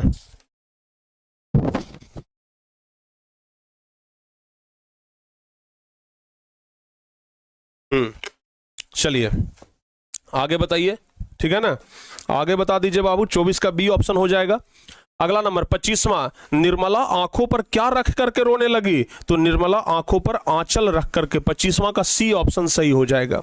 26 नंबर, बहादुर कहां का रहने वाला था? तो बहादुर नेपाल का रहने वाला था। बहादुर कहां का रहने वाला था? नेपाल का रहने वाला था। अगला नंबर क्वेश्चन बताइए, लेखक के रिश्तेदार ने बहादुर पर क्या आरोप लगाए? लेखक के रिश्तेदार ने बहादुर पर क्या आरोप लगाए? तो लेखक के रिश्तेदार ने बहादुर पर पैसा चुराने का आरोप लगाए। किस चीज का आरोप लगाते हैं? पैसा चुराने का आरोप। आगे बढ़ते हैं, 28वां नंबर क्वेश्चन बता दीजिए। कह रहा है कि बहादुर लेखक को क्या कह करके संबोधित करता था? बहादुर लेखक को बाबूजी कहता था। बहादुर लेखक को क्या कहता था? बाबूजी कहता था। तो बहादुर लेखक को बाबूजी कह करके संकेत करता था। चलिए आगे बढ़ते हैं, 29 नंबर क्वेश्चन कह रहा है कि बहादुर लेखक की पत्नी निर्मला को किस रूप में देखता था? तो बहादुर लेखक की पत्नी निर्मला को मां के रूप में देखता था। डी ऑप्शन सही होगा। अगला नंबर, जहां प्रतिष्ठा नहीं वहां क्या रहना? यह बात किसके मन में उत्पन्न हुई? तो यह बात बहादुर के मन में उत्पन्न हुई कि जहां प्रतिष्ठा ही नहीं है वहां रह के क्या करेंगे। चलिए आगे बढ़ते हैं, बहादुर लेखक के घर से अचानक क्यों चला गया? बहादुर लेखक के घर से अचानक क्यों चला गया? तो लेखक के घर से इसलिए चला गया क्योंकि स्वयं के प्रति लेखक तथा उसके घर वालों के व्यवहार में परिवर्तन आ गया था। आगे बढ़ते हैं, बहादुर पर कितने रुपए की चोरी का इल्जाम लगा था? तो 11 रुपए की चोरी का इल्जाम लगा था। आगे, बहादुर ने मार खा करके भैंस भागी भागी, बहादुर से मार खा करके भैंस भागी भागी किसके पास गई? तो मां के पास गई थी। किसके पास? मां के पास गया। तो 33 का बी नंबर ऑप्शन क्या हो जाएगा? सही जवाब हो जाएगा। 34, बहादुर का बाप कहां मारा गया था? तो बहादुर का बाप युद्ध में मारा गया था। बहादुर का बाप कहां मारा गया था? युद्ध में मारा गया था। अगला बताइए, अमरकांत लिखित कहानी का नाम क्या है? तो अमरकांत लिखित कहानी का नाम है बहादुर। डी ऑप्शन सही होगा। चलिए, ऑब्जेक्टिव तो कंप्लीट, और उम्मीद है कि 35 में 35 सही हुआ होगा। उम्मीद है कि 35 में 35 सही हुआ होगा। उम्मीद है कि 35 में 35 सही हुआ होगा। सही है ना? चलिए आगे बढ़ते हैं। अब अगला नंबर क्वेश्चन, अब बाबू सब्जेक्टिव। अब सब्जेक्टिव जरा हम लोग देख लेते हैं, ठीक है ना। सब्जेक्टिव क्वेश्चन जरा देख लेते हैं। सब्जेक्टिव क्वेश्चन जरा देख लेते हैं। पहला क्वेश्चन कह रहा है कि लेखक को क्यों लगता है कि जैसे उस पर एक भारी दायित्व आ गया है? लेखक को क्यों ऐसा लगता है कि उस पर एक भारी दायित्व आ गया है? तो लिखेंगे, लेखक महोदय की पत्नी दिन रात नौकर चाकर की माला जपती रहती थी। उसका साला नौकर को ला करके सामने खड़ा कर दिया था। अब लेखक महोदय के ऊपर एक भारी दायित्व आ गया था कि नौकर के साथ घर में अच्छा छवि हो और नौकर घर के अनुकूल ढल जाए और यहां पर ही टिक जाए। समझ में आ गया ना? अगला बताइए, दूसरा नंबर, अपने शब्दों में पहली बार दिखे बहादुर का वर्णन करिए। अपने शब्दों में पहली बार दिखे बहादुर का वर्णन करिए। क्या है? ठीक है बाबू, समझ में आ रहा है ना? बहादुर का वर्णन करना है, अपने शब्दों में बहादुर का क्या करना है? वर्णन करना है। तो चलिए देखिए जरा ध्यान से।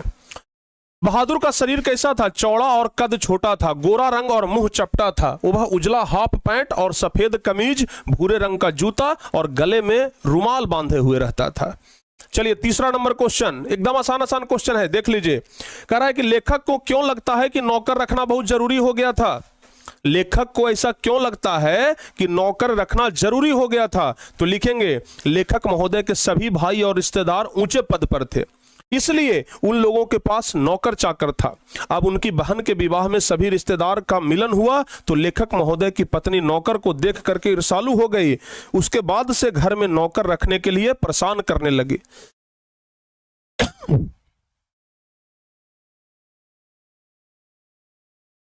उसके बाद लेखक महोदय को लगा कि नौकर रखना अब बहुत जरूरी हो गया है। जब लेखक के पूरे रिश्तेदार के पास नौकर चाकर था तो लगने लगा कि अब नौकर रखना जरूरी हो गया है। अगला क्वेश्चन, साले साहब से लेखक का कौन सा किस्सा असाधारण विस्तार से सुनना पड़ा? तो बहादुर का किस्सा सुनना पड़ा था ना, बहादुर के बारे में साले साहब बता रहे थे, तो बहादुर का किस्सा लेखक को असाधारण भाव में सुनना पड़ा। लिखेंगे, लेखक को साले साहब से एक दुखी लड़का का किस्सा असाधारण विस्तार से सुनना पड़ा। किस्सा एक नेपाली लड़का का था जिसका गांव नेपाल और बिहार की सीमा पर था। उसका बाप युद्ध में मारा गया और उसकी मां सारे परिवार का भरण पोषण करती थी। मां चाहती थी कि लड़का घर के काम धाम में हाथ बटाए, जबकि वह पहाड़ या जंगलों में निकल जाता और पेड़ों पर चढ़ करके चिड़ियों के घोंसले में हाथ डाल करके उनके बच्चे पकड़ता या फल तोड़ तोड़ करके खाता था। तो ये सब पूरा जो किस्सा है ना, वो लेखक के साले साहब लेखक को बता रहे थे। एक बार उसने भैंस की पिटाई की, जिसके चलते मां ने भी उसकी खूब पिटाई कर दी। अत्यधिक पिटाई के चलते लड़के का मन जो है वो मां से फट गया और वह घर से भाग करके रात भर जंगल में छिपा रहा। सुबह होने पर घर से 2 रुपये चोरी करके वह वहां से भाग जाता है। तो यह किस्सा जो था ना, वह लेखक के साले साहब लेखक को सुनाए। ठीक है, अगला नंबर क्वेश्चन, बहादुर अपने घर से क्यों भाग गया था? तो मां की मार के कारण।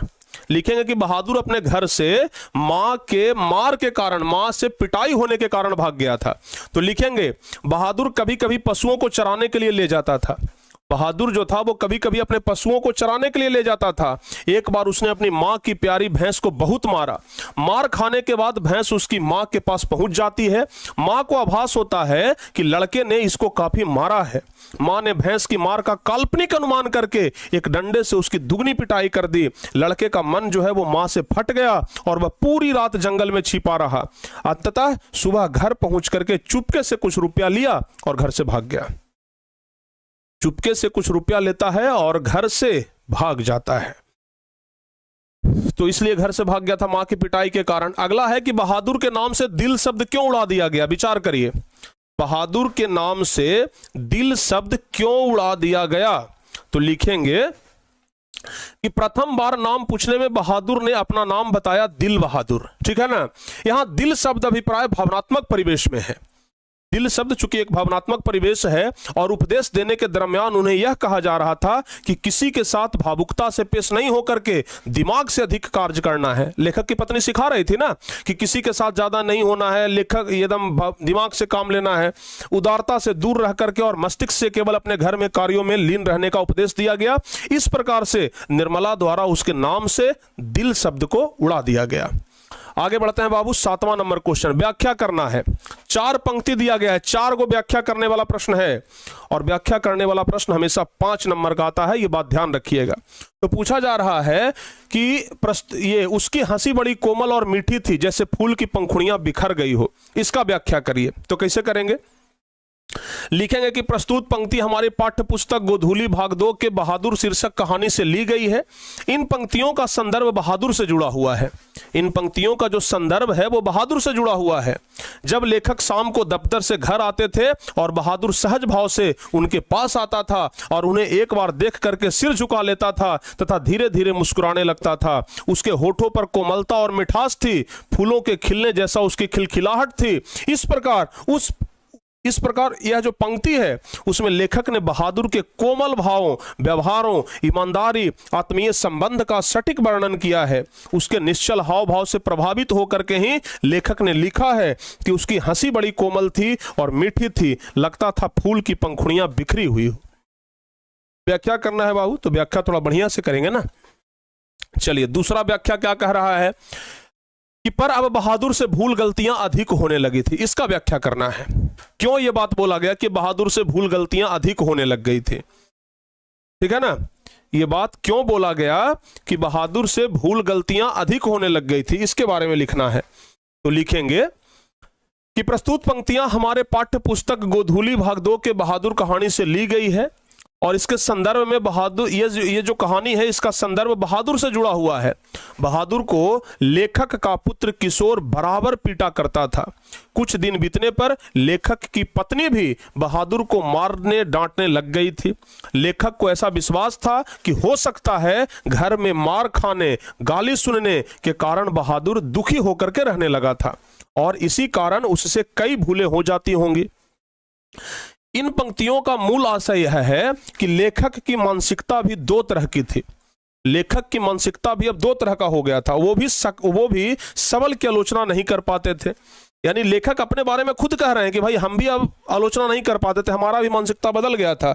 गरीबों के प्रति, नौकर के प्रति उनका भी भाव मतलब थोड़ा सा नीचा हो गया था। इसी कारण बहादुर की मानसिकता और उसकी स्थिति संतुलित नहीं रह पाती थी। ठीक है ना। आगे बढ़ते हैं बाबू। आज आप लोगों को पढ़ना है, बहुत ज्यादा पढ़ना है, समझ में आ गया ना। आज आप लोगों को बहुत पढ़ना है, इसलिए आज ना तो रिचार्ज खत्म होना चाहिए और ना ही बैटरी खत्म होना चाहिए। आज रिचार्ज भी नहीं और बैटरी भी नहीं, सब कुछ एकदम पूरा पूरा करके आइए। क्वेश्चन कह रहा है कि अगर वह कुछ चुरा करके भी ले गया होता तो संतोष होता। इसका व्याख्या करना है। यह बात क्यों बोला गया, लेखक ये बात क्यों बोलते हैं कि अगर वह कुछ चुरा करके भी ले गया होता तो संतोष होता। तो लिखेंगे, प्रस्तुत पंक्तियां हमारी पाठ्य पुस्तक गोधूली भाग 2 के बहादुर कहानी से ली गई है। इन पंक्तियों का संबंध उस काल से है, यानी कि उस समय से है जब बहादुर भी चोरी, इल्जाम, मारपीट और गाली गलौज से तंग आ चुका था। अचानक सिलौटी उठाते वक्त वह गिर गया और दो टुकड़ा हो गया। अब क्या था, बहादुर घर छोड़ करके भाग गया। भागने के बाद उसके सुख दुख को याद करके सभी लोग सोच रहे थे कि अगर वह मिल जाता तो मैं उससे माफी मांग लेता, क्योंकि बहादुर बिना अपना पगार लिए ही घर से छोड़ दिया था, घर से भाग गया था। ठीक है ना। सर याद कैसे करें, हार्ड है या भगवान। 2 घंटा 1 घंटा मेहनत करके हम इतना बढ़िया से कहानी समझाए। अब बाबू अगर लिखा है कि वह कुछ चुरा करके भी ले गया होता तो संतोष होता, इसको अपने मन से भी नहीं लिख सकते हैं।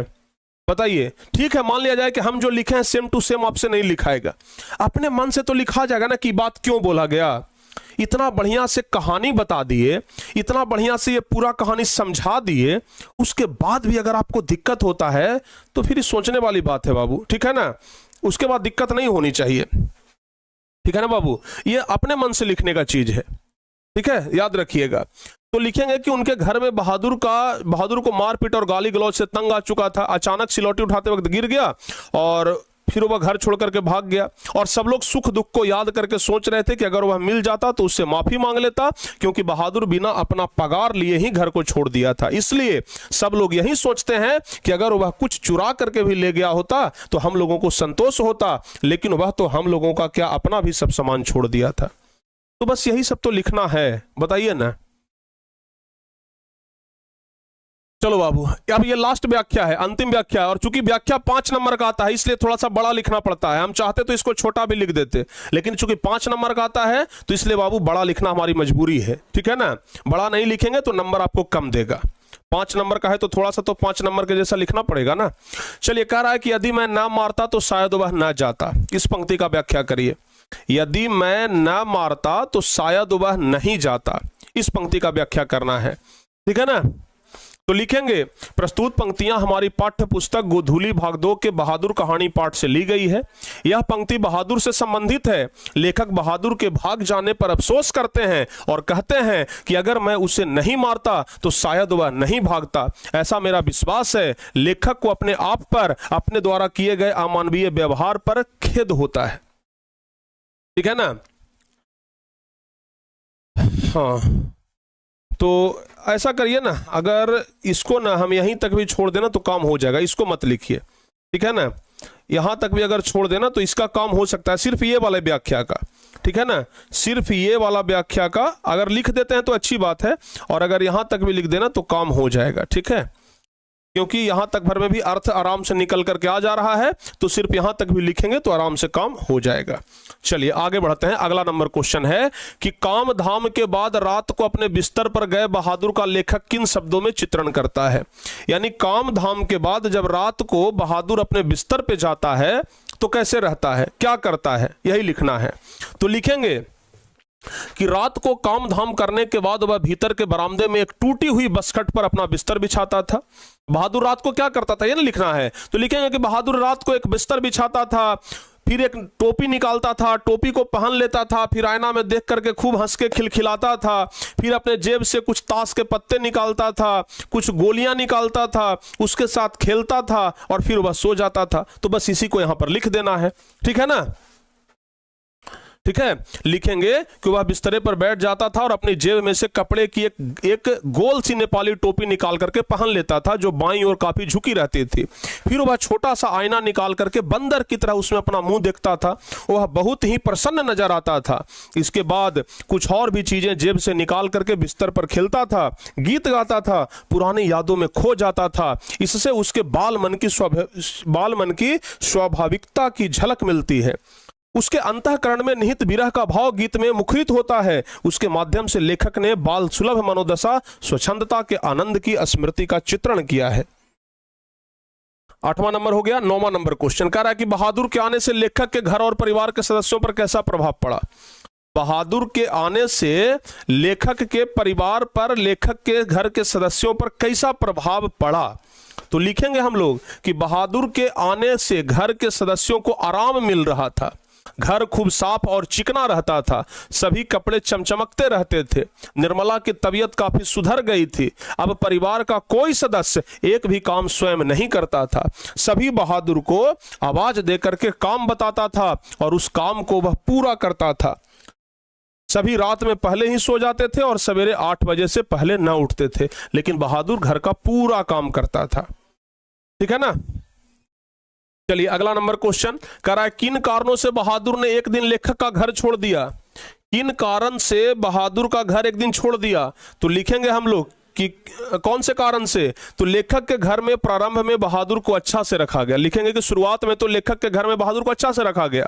धीरे धीरे लेखक का लड़का उस पर दबाव डाल करके काम करवाने लगा। कुछ समय के बाद पत्नी और पुत्र दोनों उसकी पिटाई बात बात पर कर देते थे। एक रिश्तेदार लेखक के घर पर एक दिन आया और रुपये खो जाने की बात कहते हुए बहादुर पर चोरी का आरोप मढ़ दिया। उस दिन लेखक ने बहादुर की पिटाई कर दी। बार बार प्रताड़ित होने से एवं मार खाने के कारण एक दिन अचानक जो है वो बहादुर भाग गया। ठीक है ना। बार बार बेचारा पिटाई करता था, बार बार पिटाई खाता था, तो एक दिन बहादुर भाग गया। अगला क्वेश्चन है कि बहादुर पर चोरी का आरोप क्यों लगाया जाता है और उस पर इस आरोप का क्या असर पड़ता है।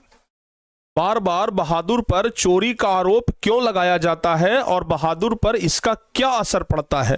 तो लिखेंगे कि प्रायः ऐसा देखा जाता है कि लोग घर के नौकर को बहुत हे दृष्टि से देखते हैं, मतलब निचले दृष्टि से देखते हैं।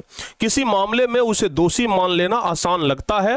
रिश्तेदार ने सोचा कि नौकर पर आरोप लगाने से लोगों को लगेगा कि ऐसा हो सकता है और हमें किसी को पैसा और मिठाई भी नहीं देना पड़ेगा। बहादुर इस आरोप से बहुत दुखी होता है।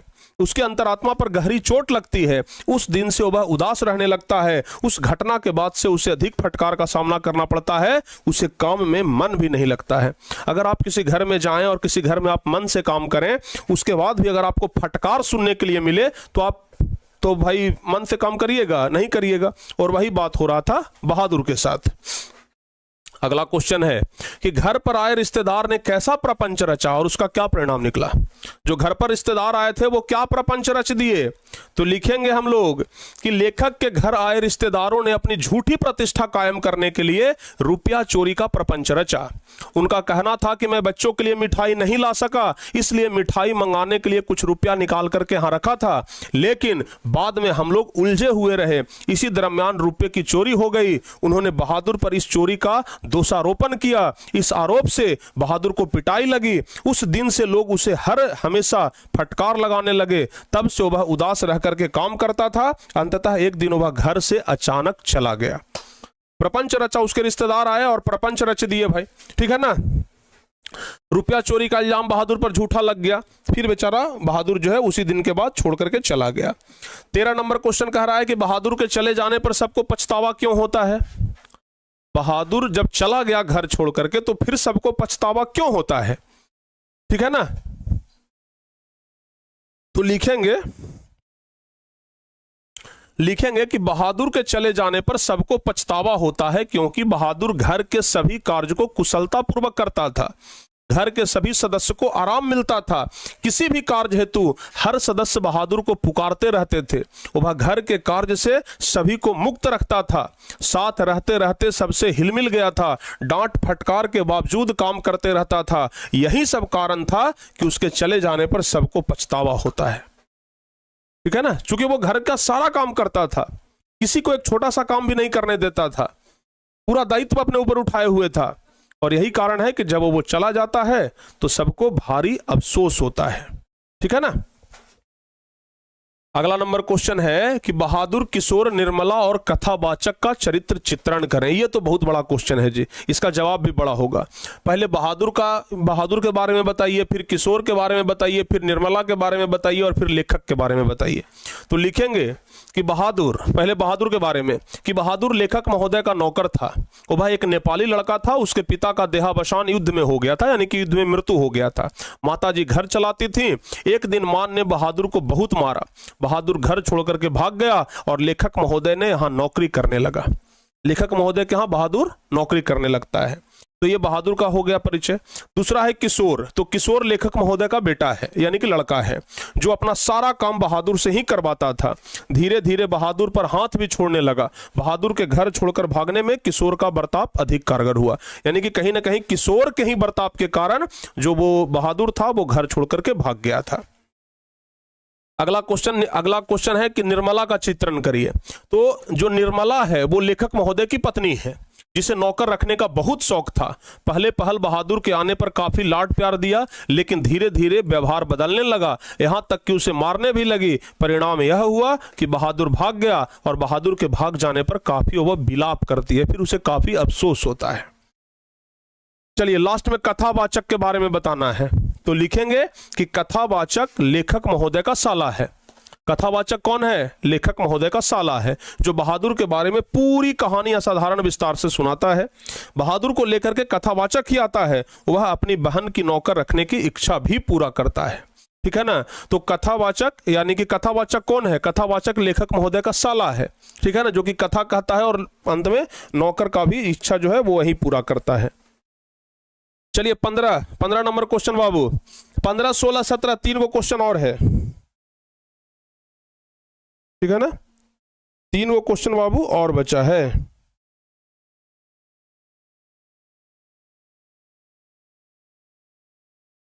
चलिए आगे बढ़ते हैं। गुरुजी आप अगला क्लास का भी शेड्यूल लगा करके रखे हुए हैं? हाँ बाबू, अगला क्लास भी होगा 1 बजे से। ठीक है ना, जब बोल दिए हैं तो बोल दिए हैं, फिर पीछे नहीं हटेंगे। आज संडे है, इसमें खूब पढ़िए। आप घर पर ही तो हैं, मन लगा के पढ़िए। ऐसे भी बारिश हो रहा है, बारिश का दिन है, घर में कहाँ जाइएगा, आराम से पढ़ते रहिए। ठीक है ना। देखिए कह रहा है कि निर्मला को बहादुर के चले जाने पर किस बात का अफसोस हुआ? जब निर्मला चली गए, निर्मला को बहादुर के चले जाने पर किस बात का अफसोस हुआ, यानी कि बहादुर जब चला गया तो निर्मला को अफसोस क्यों होने लगा? तो लिखेंगे कि निर्मला एक भावुक महिला थी। बहादुर के रहने से उसे बहुत आराम मिला था। रिश्तेदार के प्रपंच के कारण निर्मला को बहादुर पर गुस्सा आया और उसे पीट दिया। लेकिन यह बात बाद में समझ में आ गई कि बहादुर निर्दोष था और उसने रुपये की चोरी नहीं की थी। तब उसे यह सोच करके अफसोस कर रही थी कि वह बिना बताए क्यों चला गया। वह अपने साथ कुछ लेकर के भी नहीं गया। उसकी कर्मठता, ईमानदारी को याद करके निर्मला ने अपने द्वारा किए गए व्यवहार के लिए अफसोस किया। बाद में निर्मला को अफसोस आता है कि हम ऐसा क्यों किए।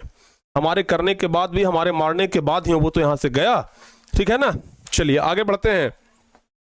कहानी छोटा मुंह बड़ी बात कहती है, इस दृष्टि से बहादुर कहानी पर विचार करिए।